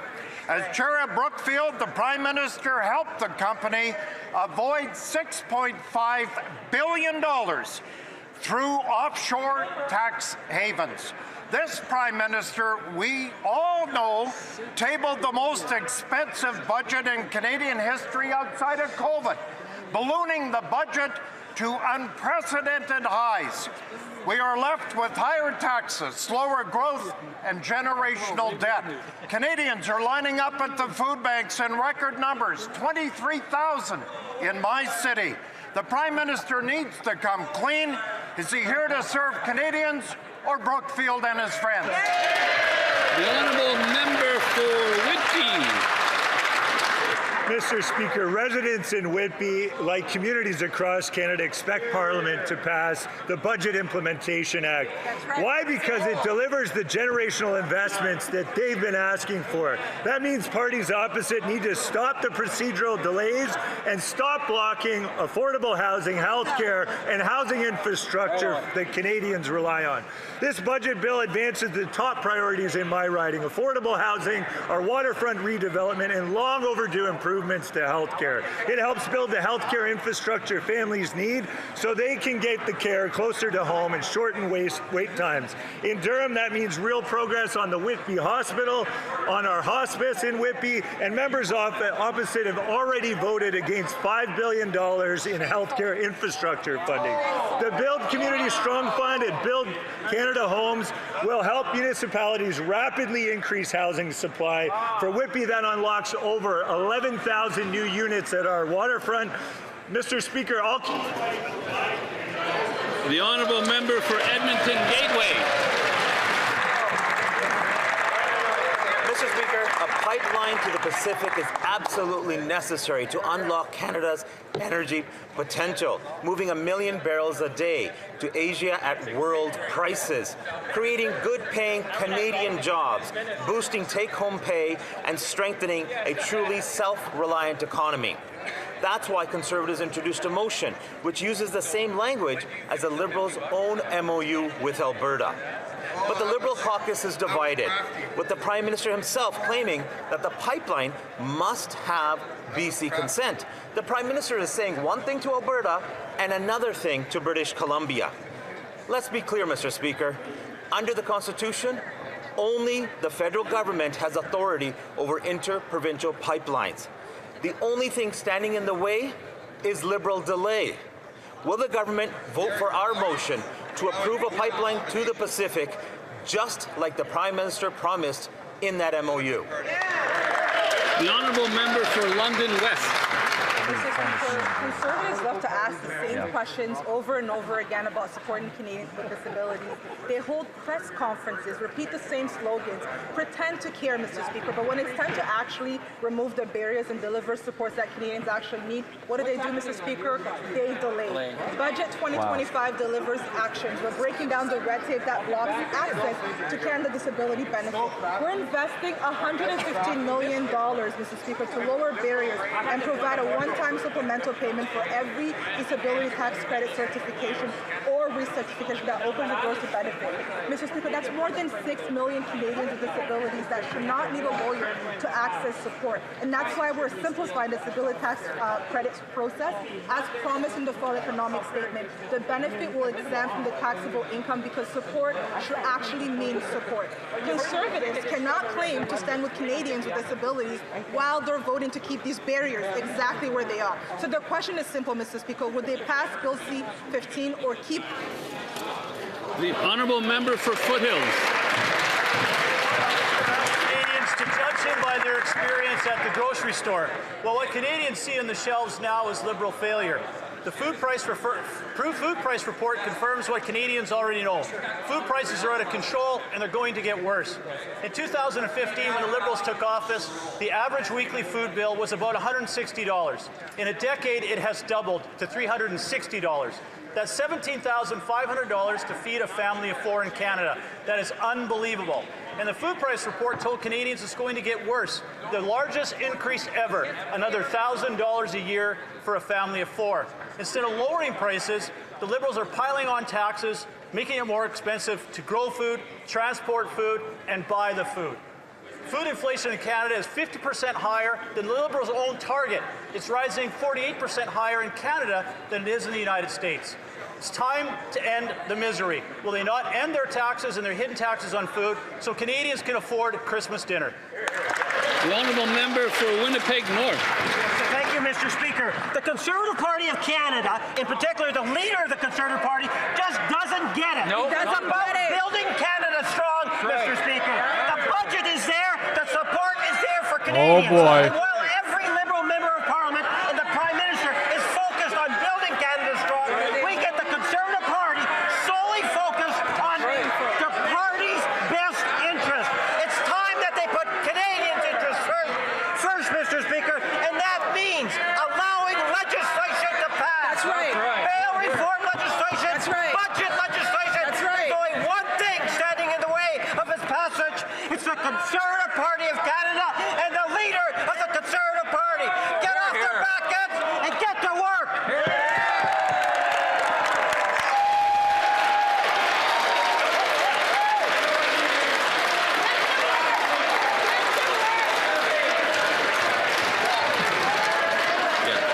Oral questions. All right, question period. Here we go, ladies and gentlemen.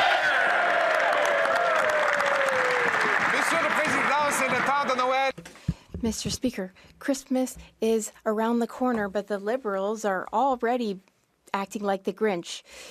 Canadians are the ones who should be unhappy because of grocery costs. They want delicious, affordable food. But according to Dalhousie University, Canadians will have to pay $1,000 more next year for groceries.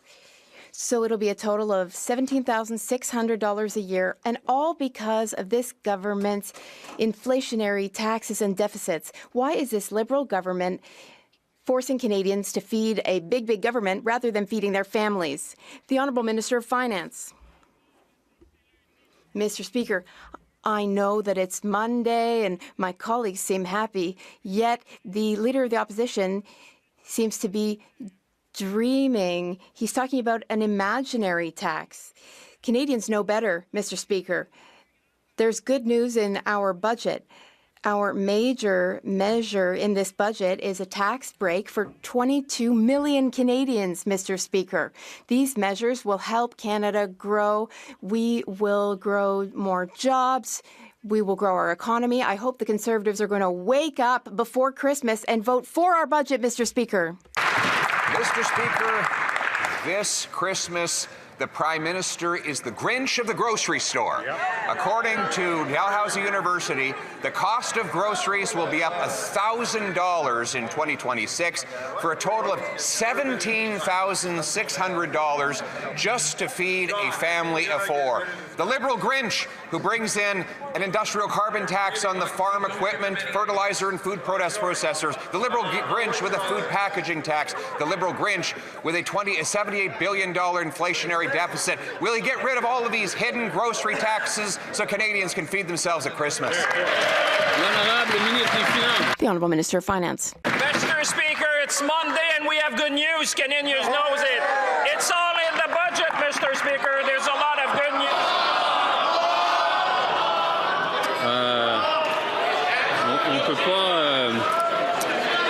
On peut pas lever le livre de cette façon là. One can't raise a book like that. It's one thing to read or quote from it, but we can't wave it around. Speaker, I understand. I think that the budget would be a great Christmas gift, Mr. Speaker, to all Canadians. I would just hope that the Conservative would wake up and make sure that they vote for the budget before Christmas, Mr. Speaker.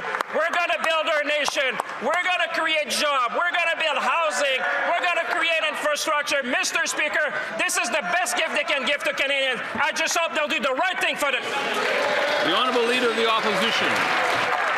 If they want to combat their own cost of living crisis, the Liberals would focus on approving pipelines that would sell more oil, boost our Canadian dollar so Canadians could buy affordable food and homes. In fact, there was such a pipeline, the Northern Gateway. Liberals killed it in a 2016 cabinet decision, a decision the Prime Minister supported. They further blocked it with a Liberal ban on tanker traffic off the northwest BC coast. The Prime Minister claims to have changed his mind in a recent MOU.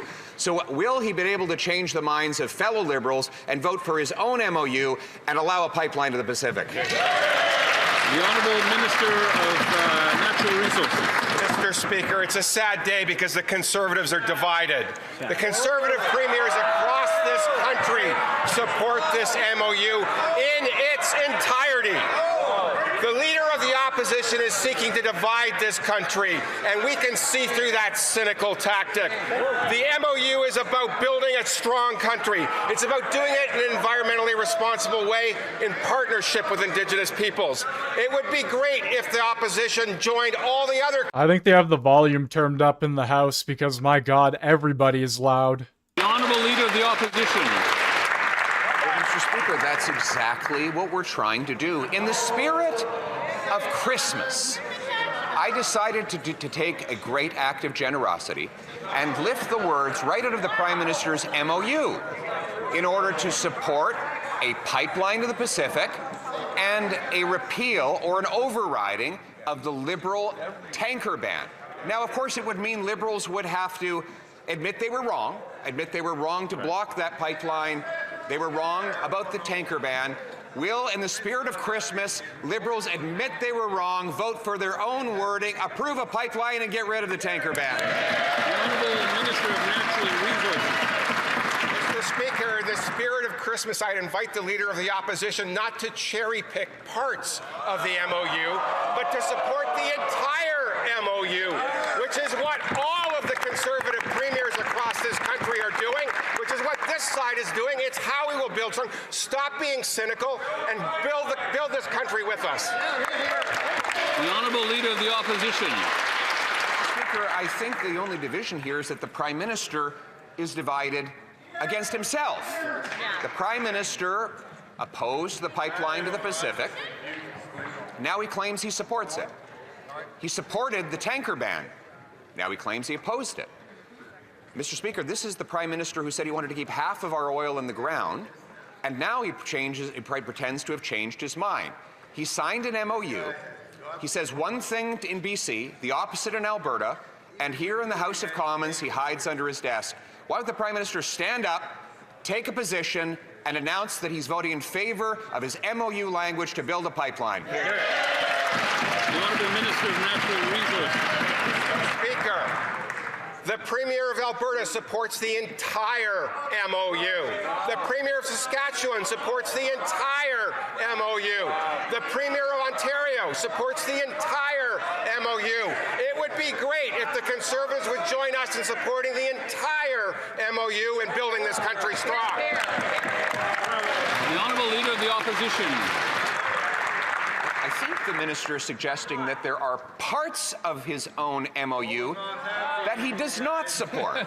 I mean, the MOU says there would be a pipeline to the Pacific. I took the wording right out of the agreement, that there would be an overriding of the tanker ban. I took the wording for that right out of the MOU. And now the Prime Minister is hiding under his desk. Liberal members on one side of the country are saying they're against, while they're pretending in Alberta that they are in favor. So why don't they stand up in the House of Commons, look Canadians in the eye, take one position, vote for a pipe to the Pacific, and override the tanker? Government House Leader. Well, Mr. Speaker, the Prime Minister and all of us and all Conservative premiers and most people in this country supports every part of that MOU, Mr. Speaker.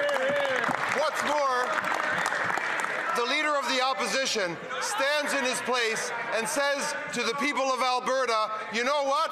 That little thing that they said was progress for our province, that made us a leader in renewable technologies, made us a leader in nuclear energy, made us a leader in interties, made us a leader in conventional electricity, that's all off. I just want this one thing. L'honorable député de Saint-Jean. The Honourable Member for Saint-Jean. Mr. Speaker, for weeks now, the Conservatives have been working to sabotage Bill C-9 and the Bloc Québécois amendment that would eliminate from the criminal code the religious exception which allows hate speech. But, surprise, surprise, the Conservatives are not alone. We found out that behind the scenes, the Prime Minister's office itself is also sabotaging the work of the Bloc Québécois and of the Minister of Justice. Clearly, on every issue, to find out where the Prime Minister stands, we just need to find out where the Conservatives stand. Why would he rather sabotage his own bill than get rid of the religious exemption? L'honorable ministre de la Justice. The Honourable Minister of Justice. Merci, Monsieur le Président. Thank you, Mr. Speaker. In order to combat hate throughout the country, we need to take action. In order to do so, this House must pass C-9 so that we can guarantee protection to communities. Now, as for the religious Sean? exception, How about no? we need to work with different groups and parties to understand different perspectives. But this is the responsibility of the Justice Committee, and I look forward to hearing what they decide after their next meeting. The Honourable Member for Saint-Jean. Mr. Speaker, for 6 years now, 6 years, the Liberal government has been promising legislation to combat hate speech. 6 years of making promises to groups that feel threatened. 6 years of saying that we must take action against hate. For once, their bill had a shot at passing, as long as they got rid of the religious exception, which the National Assembly unanimously supports. Once again, the Liberals backtracked. Why did the Prime Minister side with the Conservatives and the religious right over Quebec and over groups that are worried? L'honorable ministre de la Justice. The Honourable Minister of Justice. Mr. Speaker, it's clear that we have a responsibility to fight crime in general, including hate crime. Our government has a responsibility to put forward measures to combat hatred. It's our duty, for instance, to improve legislation. To fight crime in this country. We've seen delay and obstruction from the Conservative part. I look forward to collaborating with all parties in a minority parliament, and I will look forward very much to the recommendations from the Justice Committee as they consider potential amendments to the current bill. L'honorable député. The Honourable Member for Rivière-du-Nord. Mr. Speaker, last Thursday, members of the Justice Committee were set to vote on repealing the religious exemption, but the Liberals cancelled the committee meeting, and everything suggests that they will cancel it again tomorrow and Thursday. The Liberals are reneging on their agreement with the Bloc Québécois, and they are letting Quebecers down. The Liberals are pulling the plug on C-9. The Prime Minister is rebuking his Justice Minister for choosing Quebec's side over that of right-wing religious groups. The Liberals' great concern about combating hate seems to be falling by the wayside, Mr. Speaker. How will they justify their about-face after so many broken promises? The Honourable Minister of Justice. Particular bill, since inception, was designed to combat hate in this country and to offer protections for minorities, including religious minorities, who are facing hate. My priority is to see this bill adopted so we can offer protections for communities who frankly don't deserve to be faced with the hate crimes that they have been subjected to.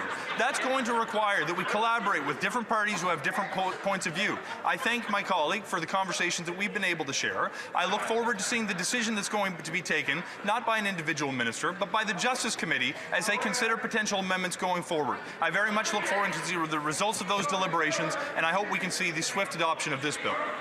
The Honourable Member for Foothills. The Prime Minister said that he should be judged by the price of food at the grocery store. Well, the food price report gave the Liberals a failing grade. It confirmed that food prices are going to increase $1,000 a family next year, a cost they simply can't afford. But Canadians didn't need a report to tell them that. They are experiencing it every single day. Canadian food banks are on the brink. In Foothills, the Okotoks Food Bank served more than 21,000 families last year. That is unbelievable.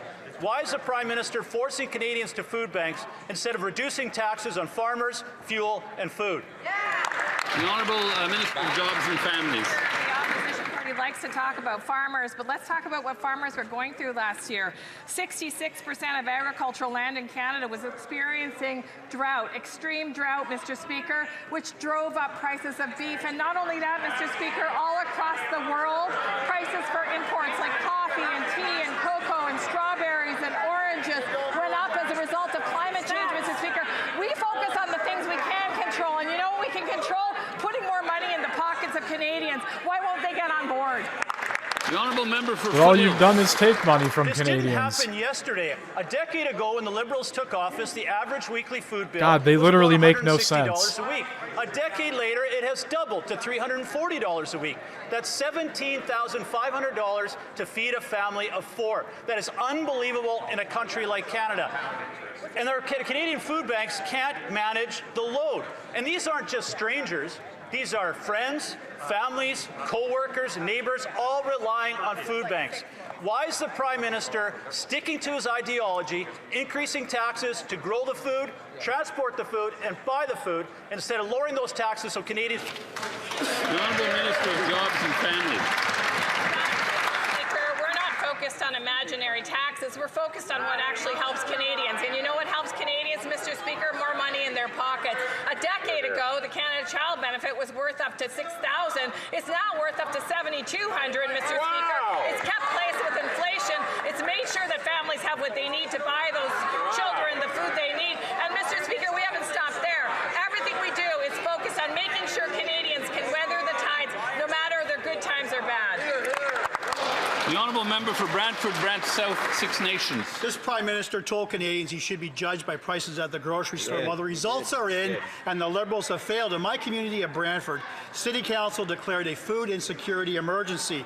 Liberal inflationary spending is causing a run at food banks.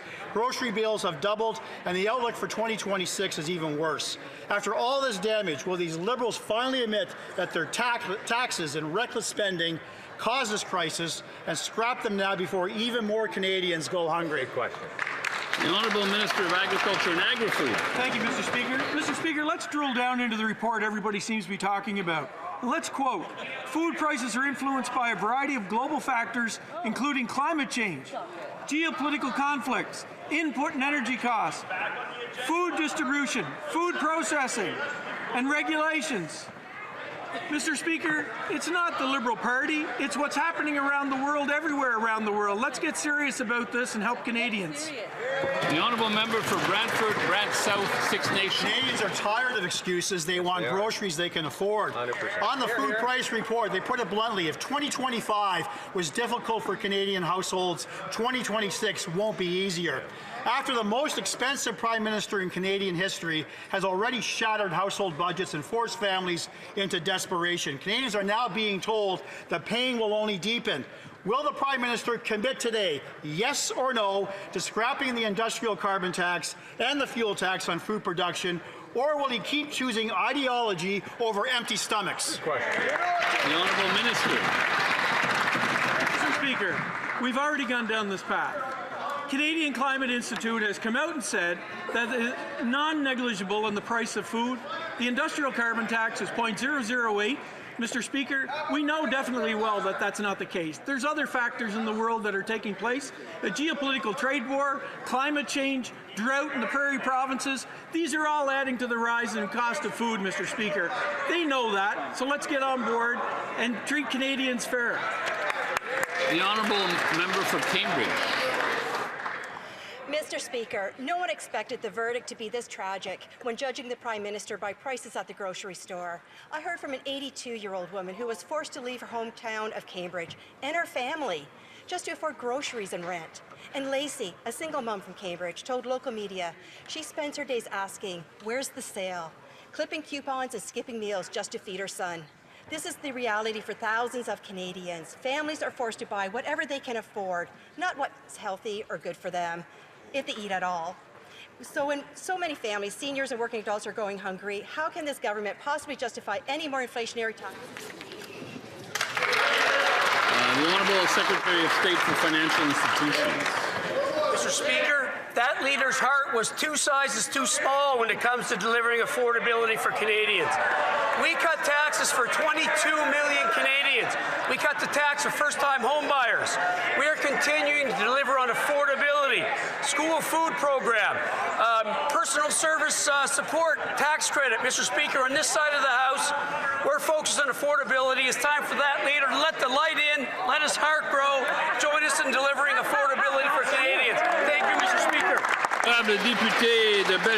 The Honourable Member for Bellechasse, Les Etchemins, Lévis. Mr. Speaker, this Prime Minister told Canadians that he should be judged on the cost of groceries.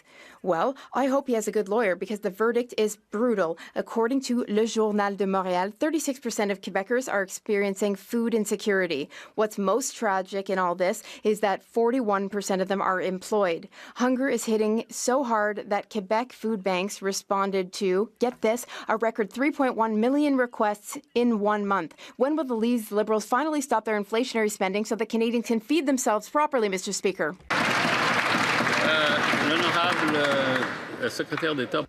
The Honourable Secretary of State for Children and Youth. Thank you, Mr. Speaker. Our investments are helping families. Budget 2025 contains many investments for children and families. This includes the school food program, which will help families save up to $800 a year. There's also the Canada Child Benefit, which can be about $8,000 a year for up to $8,000 a year for children under 6. We are here for Canadian families and children on this side of the House. The Honourable Member for Bellechasse, Les Etchemins, Lévis. Well, Mr. Speaker, what they're doing is just not working. And there's a family in my riding of 2 adults and 3 children. They are suffocated by the cost of living. They're spending the winter in a trailer. They were so ashamed that they didn't dare ask for food. A frontline worker was the one who alerted the food bank. Now the food price report confirms that groceries will cost $1,000 more next year. When will this Prime Minister stop his inflationary spending to give dignity back to Quebecers, Mr. Speaker? The Honourable Secretary of State. Mr. Speaker, on this side of the House, we take these matters very seriously. We are not fixating on imaginary taxes. We are here to help Canadian families. One of our first measures was to give a tax break to 22 million Canadians. That's how we are helping children. That's how we're helping families. And this is the work we are doing. The Honourable Member for Pierre-Boucher, Les Patriotes Verchères. Mr. Speaker, Washington is calling on the federal government to do more to combat the problem of discount drivers. Even Americans are fed up with these dangerous drivers on our roads and on theirs. Now, yes, the Liberals have taken up our request to force companies to report the income of self-employed drivers, but the American embassy has told them that while this is a step in the right direction, it is not a cure-all. The Bloc Québécois suggested 10 measures. The Liberals only took 1 of them. And now they think the job is done, Mr. Speaker. As for the 9 other measures, they are shirking what they should be doing. When will they take the issue seriously? The Honourable Minister of Transport. Quite the opposite, Mr. Speaker. We take this matter very seriously, which is why we have put forward tangible measures, tax measures, information sharing measures, as well as measures in the Canada Labour Code. We are taking action. And do you know what? Surprise, surprise, the Bloc Québécois voted against our budget. The very same budget which will fix this federal issue of, Chauffeur Inc. and will help us move forward on this file. So I hope the Bloc Québécois will wake little up. Billy, sit down. The Honourable Member for Pierre-Boucher, Les Patriotes Verchères. If the Liberals had done enough to address the problem of low-cost drivers, the United States would not be demanding that they do their job. Washington is growing impatient. We need an official inquiry to shed light on this industry. The industry exploits workers, and especially foreign workers. The industry is spreading like cancer. We must prevent temporary immigrants from working in the trucking industry. We need a public registry of offending companies, including penalties. Not only are the Liberals failing to act, they are obstructing the committee's work. How many more road accidents will it take for the Liberals to finally wake up and do something? Monsieur le Président, The Honourable Minister. Mr. Speaker, now we've truly seen it all. The member knows full well that provinces are the ones who certify truck drivers. Provinces are the ones who inspect the trucks. Provinces are the ones who hire road controllers. And it's the same in the United States. They have states which issue driver's licenses and send their truckers up to Canada. The Bloc Québécois, for the first time in Bloc Québécois history, is asking the federal government to meddle with provincial areas of jurisdiction. Unbelievable, Mr. Speaker. Fort McMurray Cold Lake. The Prime Minister told Canadians that he should be judged by the prices at the grocery store. Well, most ask Santa Sarah from Go Clean Co. for something they wouldn't normally buy for themselves, a new winter coat or a fancy new vacuum. But this year, there were more asks for needs than wants. One mom from Kelowna asked for groceries. This mom shared that after rent was paid and putting $10 of gas into her car, she was left with $3 for the next 2 weeks and a baby in diapers. Does the Prime Minister think that people asking Santa for groceries is okay in this country? The honourable member for Mr. Speaker, our Women government and is Gender taking Equality. real action on affordability, protecting women's economic security, and empowering women across the country. We're introducing a middle-class tax cut that's going to benefit 22 million Canadians across the country, and we're making the National School Food Program permanent. This is going to feed kids at school while putting more money back into their pockets, and we're making housing more affordable through Build Canada Homes. This is going to help single mothers and keep families, give them a safe place to live. We're also making auto tax filing for 5.5 million Canadians. This is real impact for Canadians, and that includes women and families across the country, Mr. Speaker. Honourable member for Fort McMurray Cold Lake.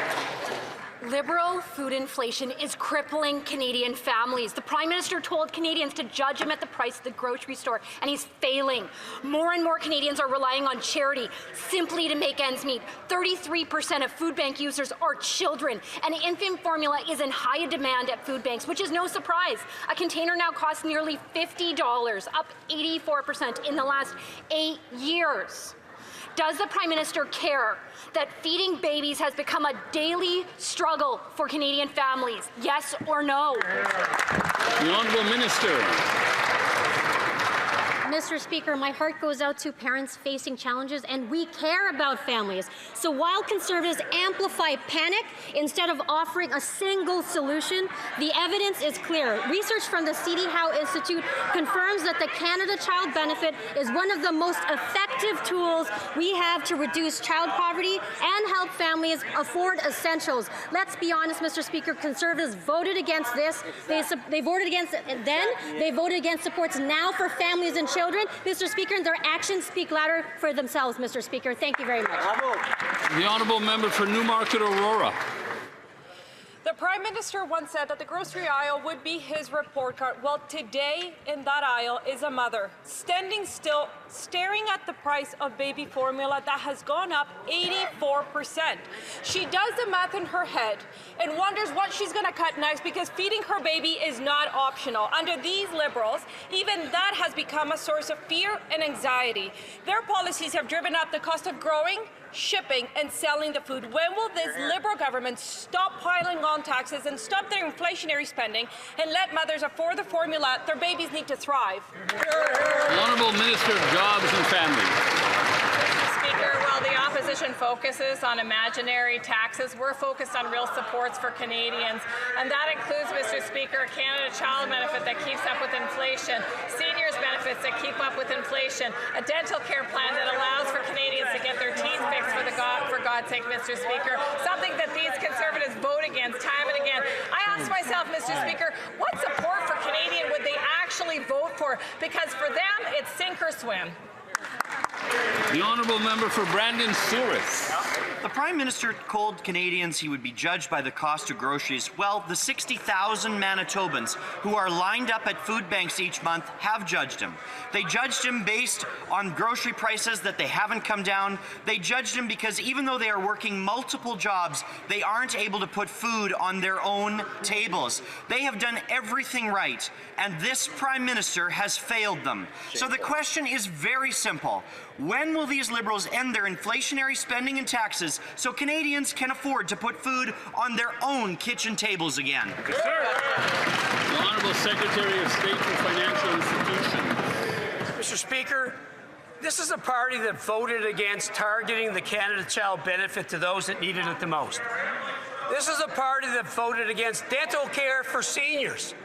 This is a party that voted against the school food program. Mr. Speaker, time and time again, this party has voted against affordability programs. Canadians can judge. Canadians know on this side of the House, we're focused on delivering affordability for Canadians. Thank you, Mr. Speaker. That's right. Honourable member for Brandon Souris. Mr. Speaker, Canadians know the truth about that side of the House, and it's that under them, their grocery bills are still going up. What the Liberals have done has made life more expensive, not less. How much worse does it have to get before these Liberals realize that there are disastrous tax hikes, packaging standards, and out-of-control spending that is responsible for 60,000 Manitobans now having to rely on food banks each month just to eat? How can these guys live with themselves? Will they take ownership, cut the red tape and the spending, and bring affordability grocery prices back for hungry Canadians? Here, here. The Honourable Parliamentary Secretary to the Prime Minister. That member and that party seriously, frankly, Mr. Speaker, because in the budget is actually contained a tax cut for 22 million Canadians, Mr. Speaker. They stand in the progress of that bill being advanced to help support Canadians. They voted against the National Food School Program, Mr. Speaker. And talking about food, Mr. Speaker, there was not one single thing in the Conservative platform for farmers in this country in April of 2025. That's why we're on this side of this House, Mr. Speaker. We're working for agricultural producers. We're working to help reduce taxes and to help support Canadians across this country, Mr. Speaker. Honourable member for Carleton. Mr. Speaker, residents of Carleton have made it clear they want leadership and an economic vision for the country. Budget 2025 taxes for 22 million Canadians, makes the National Food Program for children. Okay, I think we all got off on the wrong foot on that one. Congratulations on your maiden speech. So let's order to the honourable member. Order. We'll have to take that one from the top. Okay. Mr. Speaker, residents of Carleton have made it very clear they want real leadership and an economic vision for this country. Budget 25 cuts taxes for 22 million Canadians, makes permanent the National School Food Program, and invests tens of billions of dollars in infrastructure and major projects across the country. These are actions that will improve the lives of Canadians. Can the Minister of Finance update this House on how the Budget Implementation Act will help strengthen our economy, and why is it being stalled? The Honourable Minister of Finance. Mr. Speaker, even the Conservative can feel the passion in that question, Mr. Speaker.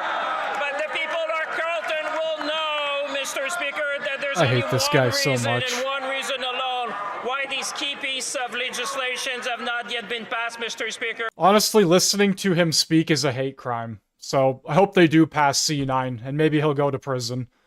Stopping legislation for first-time home buyers, Mr. Speaker.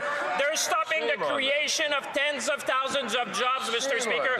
They're stopping the National School Food Program, Mr. Speaker. On this side of the House, we're going to build Canada. The honourable member for Calgary East. Believe he disagrees with everything that he wrote about pipelines over the last 10 years. He supported Liberals cancelling a West Coast pipeline in 2016 in his 2021 committee testimony. The Liberals' tanker ban off the West Coast makes a pipeline impossible. Will Liberals admit they were wrong on pipelines, wrong on the tanker ban, and vote for our motion to approve a pipe to the Pacific, remove the tanker ban, just like the Prime Minister promised Alberta in the MOU? The Honourable Minister of Natural Resources. Mr. Speaker, it's really sad that the Conservatives are divided, because the Premier of Alberta supports the entire MOU. The Premier of Saskatchewan supports the entire MOU. The Premier of Ontario supports the entire MOU. the cynical ploy to pick and choose. Canadians can see through that, Mr. Speaker. Why don't they come on board with all of us and all the provinces and vote for Building Canada? Honourable member for Calgary East. Talking out of both sides of their mouth. The Prime Minister tells his Keep It in the Ground caucus, no pipeline. He tells Alberta, there will be one. He says he supports a tanker ban, but then promises to override it. He's going to flip-flop on the pipeline until after the election, pretending he wants to build one without ever offending his loony left Liberals. Will he stand up to keep it in the ground caucus? Get it? That was wild.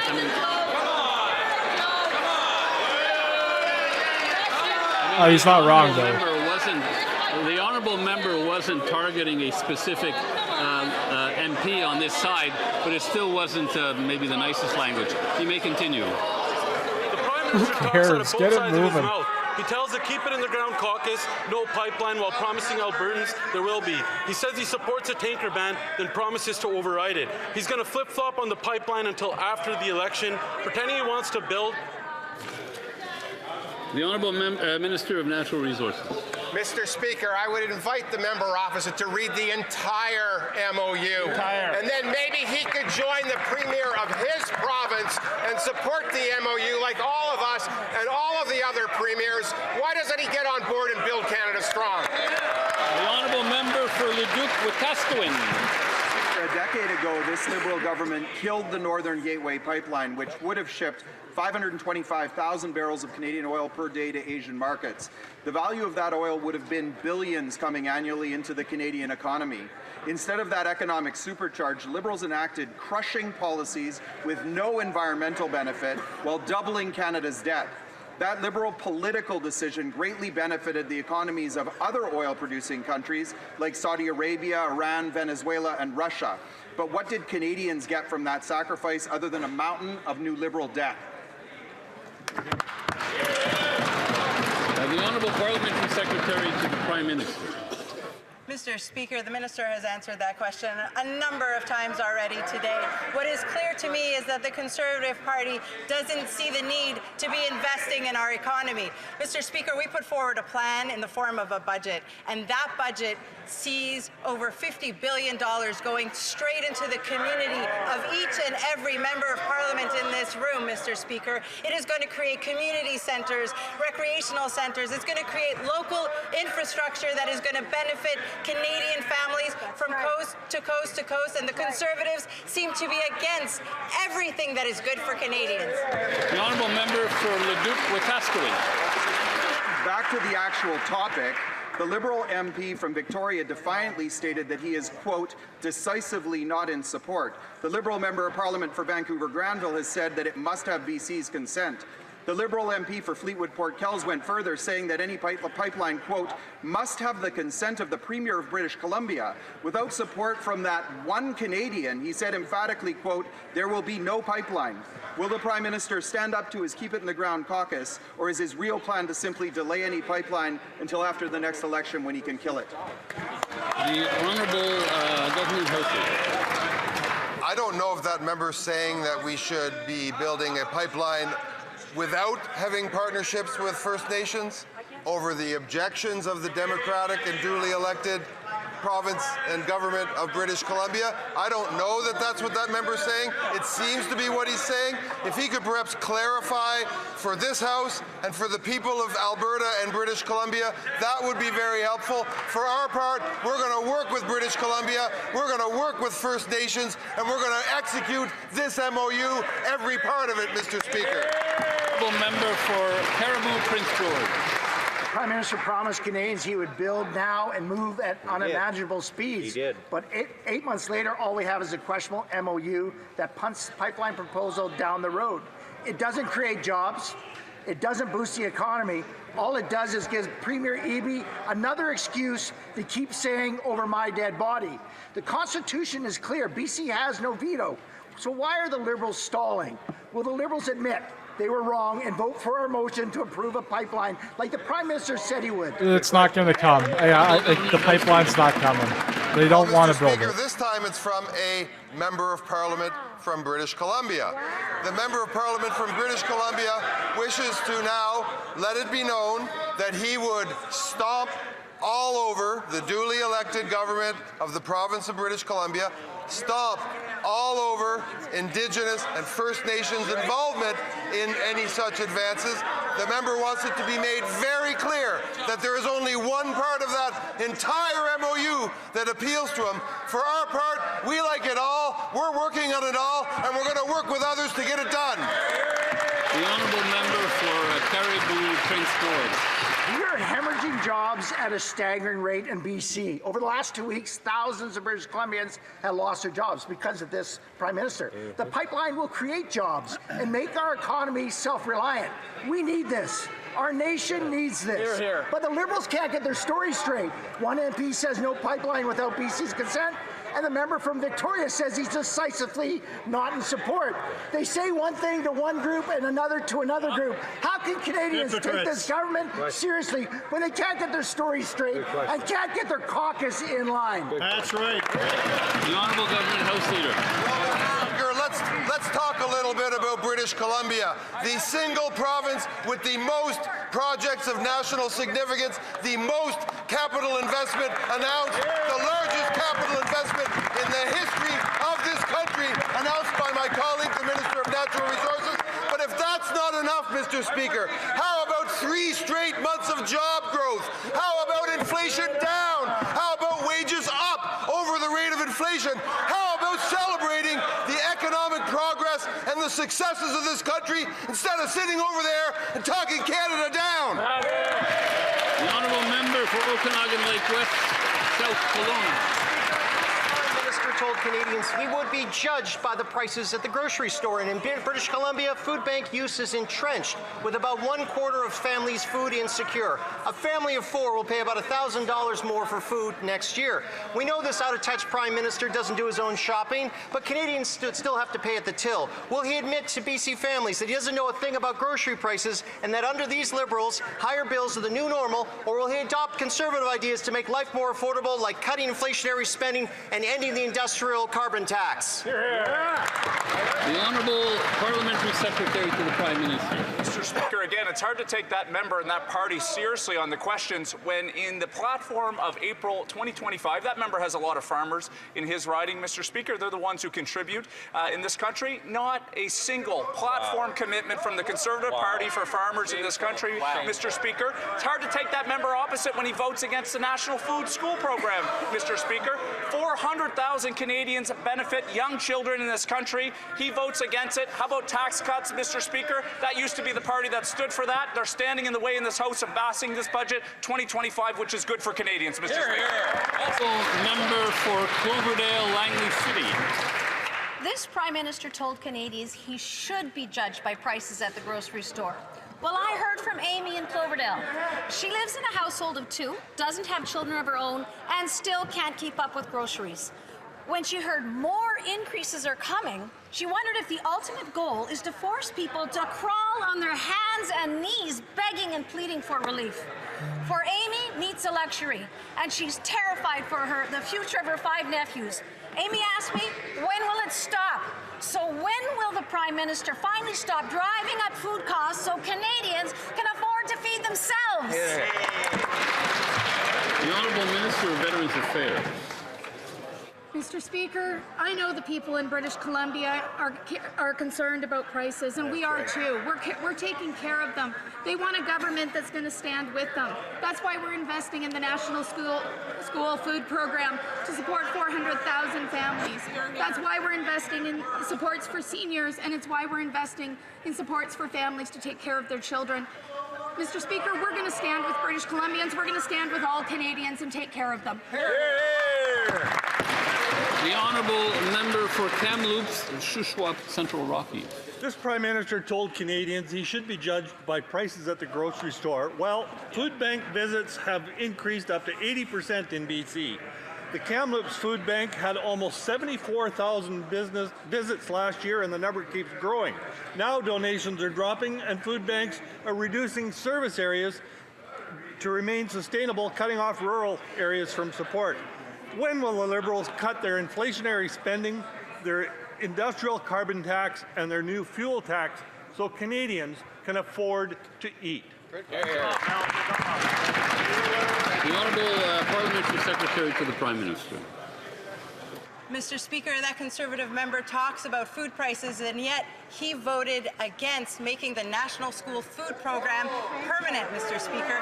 That is a program that helps young people, that helps school-aged children eat food in order to learn better, Mr. Speaker. This morning I made an announcement at a women's shelter in Montreal that our government has funded in order to help women find a secure and safe place to call home, Mr. Speaker. The Conservatives are against supporting our frontline workers, whether it's in the food industry, whether it's our shelters, Mr. Speaker. The Honourable Member for Rivière-des-Mille-Îles. Thank you, Mr. Speaker. Strengthening economic security also means protecting the dignity and financial peace of mind of seniors, including fraud against seniors, which is a major political issue. Did you know who said that, Mr. Speaker? The member for Shefford. And we agree, and that is the reason for which it is so disappointing to see the Bloc Québécois delaying Bill C-15. Could the Minister of Finance remind those who are intentionally delaying this bill how their partisan manoeuvring has a real impact on our seniors? The Honourable Minister for Finance. Mr. Speaker, financial fraud is a serious problem that disproportionately affects seniors, newcomers and other vulnerable populations. That is the reason for which in Budget 2025 and Bill C-15 we are taking decisive action to strengthen enforcement and ensure that Canadians can have confidence in the security and resilience of their financial systems. Mr. Speaker, the Bloc Québécois is against this. This is bullshit. What a shock. Everything that comes out of his mouth. It's difficult to understand Absolute, why the Bloc would be utter bullshit. against helping our seniors. What's easy to understand is that the 44 members of the Quebec Liberal caucus will defend seniors. Mr. Speaker, this Prime Minister told Canadians to judge him by the prices at the grocery store. Oh boy. 8 months have passed, and now Canada's food price report says that Canadian families should expect to pay an extra $1,000 for groceries in 2026. In total, grocery bills have doubled under the Liberals to $340 per week. Okay. When will these Liberals cut their inflationary spending, the industrial carbon tax, and their new fuel tax so Canadians can afford to eat? That's right. The Honourable Minister of Emergency Preparedness and Community Resilience. Mr. Speaker, we've cut taxes for 22 million Canadians. We're building affordable homes. We're making it easier for young people to buy homes, creating thousands of jobs by investing in our economy. The easiest way for Conservatives to make life more affordable to Canadians is to support our plan and Budget 25. Thank you. The Honourable Member for Louis-Saint-Laurent, Akia-Wenrack. Mr. Speaker, this government's economic policies don't work. Grocery bills have gone up, have doubled over the last 10 years under the Liberal government, and it'll cost $1,000 more next year. Food banks can't handle it. In Saint-André-le-Châtel, there will be 200 Christmas baskets handed out, 70 more than last year. In the Caisse Saint-Ambroise, 325 Christmas baskets are being prepared. There is one food bank that has already reached their quota. Some people who need this basket won't get one. Will the Liberals finally understand that their policy and politics simply do not work? The Honourable Member. What makes us different than the Conservatives is that on this side we believe that we need a strong economy to protect the most vulnerable. A strong economy. 54,000 jobs created in November, 60,000 in September. Unemployment is going down. Inflation is going back into Bank of Canada provisions, forecasts. But they never voted for. Not only that, they keep voting against the dental care system, the National Food Programme, the child benefit system. So, Mr. Speaker, the Conservative hypocrisy is simply alarming. The Honourable Member for Bonneuf-Jacques-Cartier. Speaking of hypocrisy, they've implemented programs for the last 10 years, but nothing's working. In my riding, I went around 17 food banks that are preparing Christmas hampers for people, and they have all said that the number of requests have gone up. The Prime Minister needs to come down from his ivory tower, needs to go down in the field and stop. He needs to stop with inflationary taxes. The Honourable Parliamentary Secretary to the Prime Minister. Mr. Speaker, we have said it again and again. The Conservatives keep talking about imaginary taxes. Inflation is going down here in Canada, and we are here to meet the needs of Canadians. The Conservatives, however, voted against all the measures in the budget that will help More lies. people make ends More meet, bullshit. including our school food program that will help our children. Can you imagine that, Mr. Speaker? Which is paid for by the taxpayer. Budget 2025 contains many comprehensive measures to help make life more affordable for Canadians while helping grow the economy. Open banking promotes competition and affordability by letting Canadian consumers and businesses take advantage of cutting-edge technologies and share their financial data with approved and regulated service providers. Can the Secretary of State for Financial Institutions please outline why open banking is so important to the Canadian economy and how stalling progress on this file is harming Canadian consumers and businesses? Your party is doing all of that. You're harming everything. Speaker, open banking will give Canadians more control over their own financial data, allowing them to securely choose the services that work best for their needs. It will increase competition, lower costs, and help families get better budgeting tools, faster access to credit, and tailored financial products. These are common sense measures that the opposition is obstructing by delaying our budget bill, Mr. Speaker. I urge that Conservative leader to let his heart grow over Christmas. Put the partisan games aside and join us in building a strong and resilient Canadian economy. Coming Thank from you, the Mr. party Speaker. of games. The Honourable Member for Montmorency-Charlevoix. Thank you, Mr. Speaker.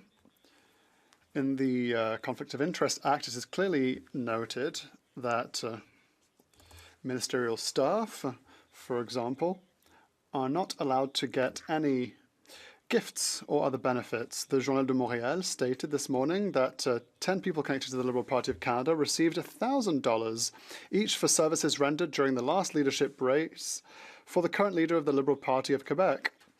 Can the Prime Minister finally explain to Quebecers what's all this Liberal flim-flamming about?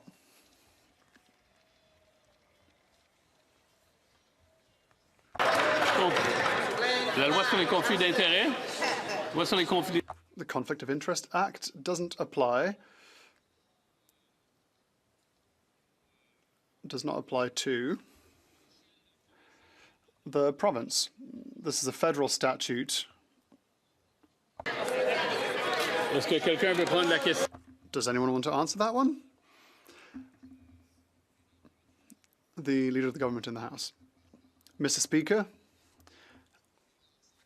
like the member and Canadians know full well, provincial and federal parties are independent from one another. Canadians can get involved in provincial politics. If someone does so, it's on a personal level, and we, of course, expect all staff members and former staff members of the government act in an exemplary fashion with regards to every statute. Nunavut fishery is an underdeveloped economic engine, as QIA keeps saying. As a result of Liberal decisions, BC and Newfoundland hold more than 80% interest in their coastal fisheries, but Nunavut gets only half. Fisheries infrastructure like the deep sea force in Qikiqtaqtaq is left unfinished. Will the Liberals finally treat Inuit like a full economic partner so they can benefit from local resources? The Honourable Minister of Fisheries and Oceans. Thank you, Mr. Speaker, and I want to reassure my colleague across the aisle that the conversations are still happening. No decision has been made, and I encourage the participation as we move forward before making a decision. Thank you. It being 311. All right, there you have to it. the taking of the deferred recorded division on the amendment of Mr. Jennis to the motion at second reading stage of Bill C-15. Call in the members. It looks like we're getting a vote on a second reading here for C-15. I'm going to double check what that is real quick.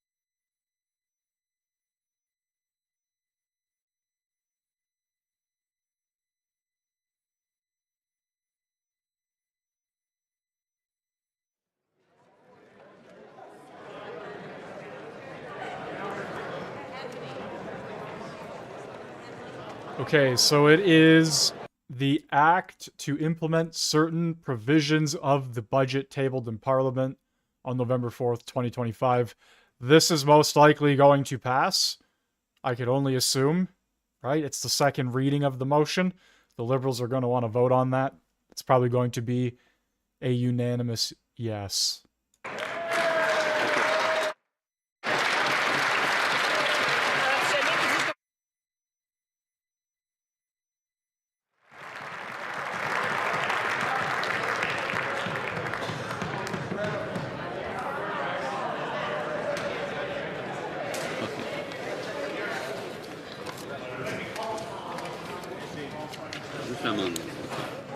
But on that note, that is going to do it for me today. I don't really care about this vote because it's not anything...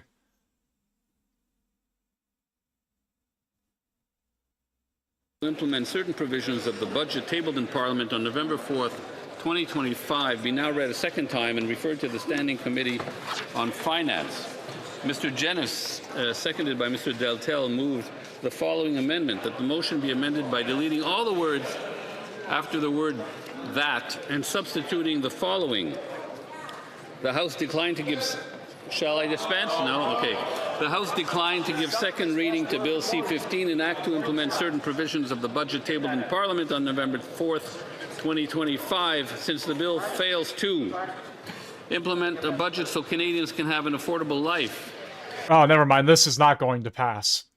This will not pass at all. I thought it was going to be a reading on something completely different that they were debating, but no, this won't pass at all.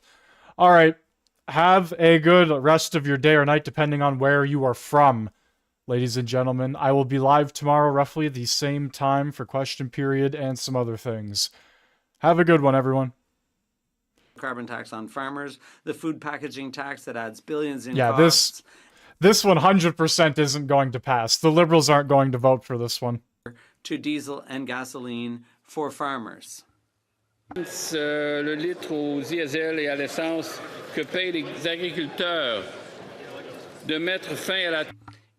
End the inflation tax by bringing down the cost of government instead of printing money to pay Liberal bills. And F, include a plan for any oil and gas pipelines that would strengthen our nation's economy and get our resources to market. If this actually were to pass, I would be shocked. I don't know who the hell would vote with the Conservatives on this, but I doubt it. Anyway, guys, that's going to do it. I just wanted to hear a little more of what they were trying to go for here. Anyway, take it easy. Mr. Brock. Mr. Brock. Mrs. Block. Mrs. Block. Mrs. Thomas. Mrs. Thomas. Mr. Deltel. Mr. Deltel. Mr. Halan. Mr. Halan. Mr. Chong. Mr. Chong. Mrs. Kuzi. Mrs. Kuzi. Mr. Barlow. Mr. Barlow. Mr. Seaback. Mr. Seaback. Mr. Chambers. Mr. Chambers. Mr. Albert.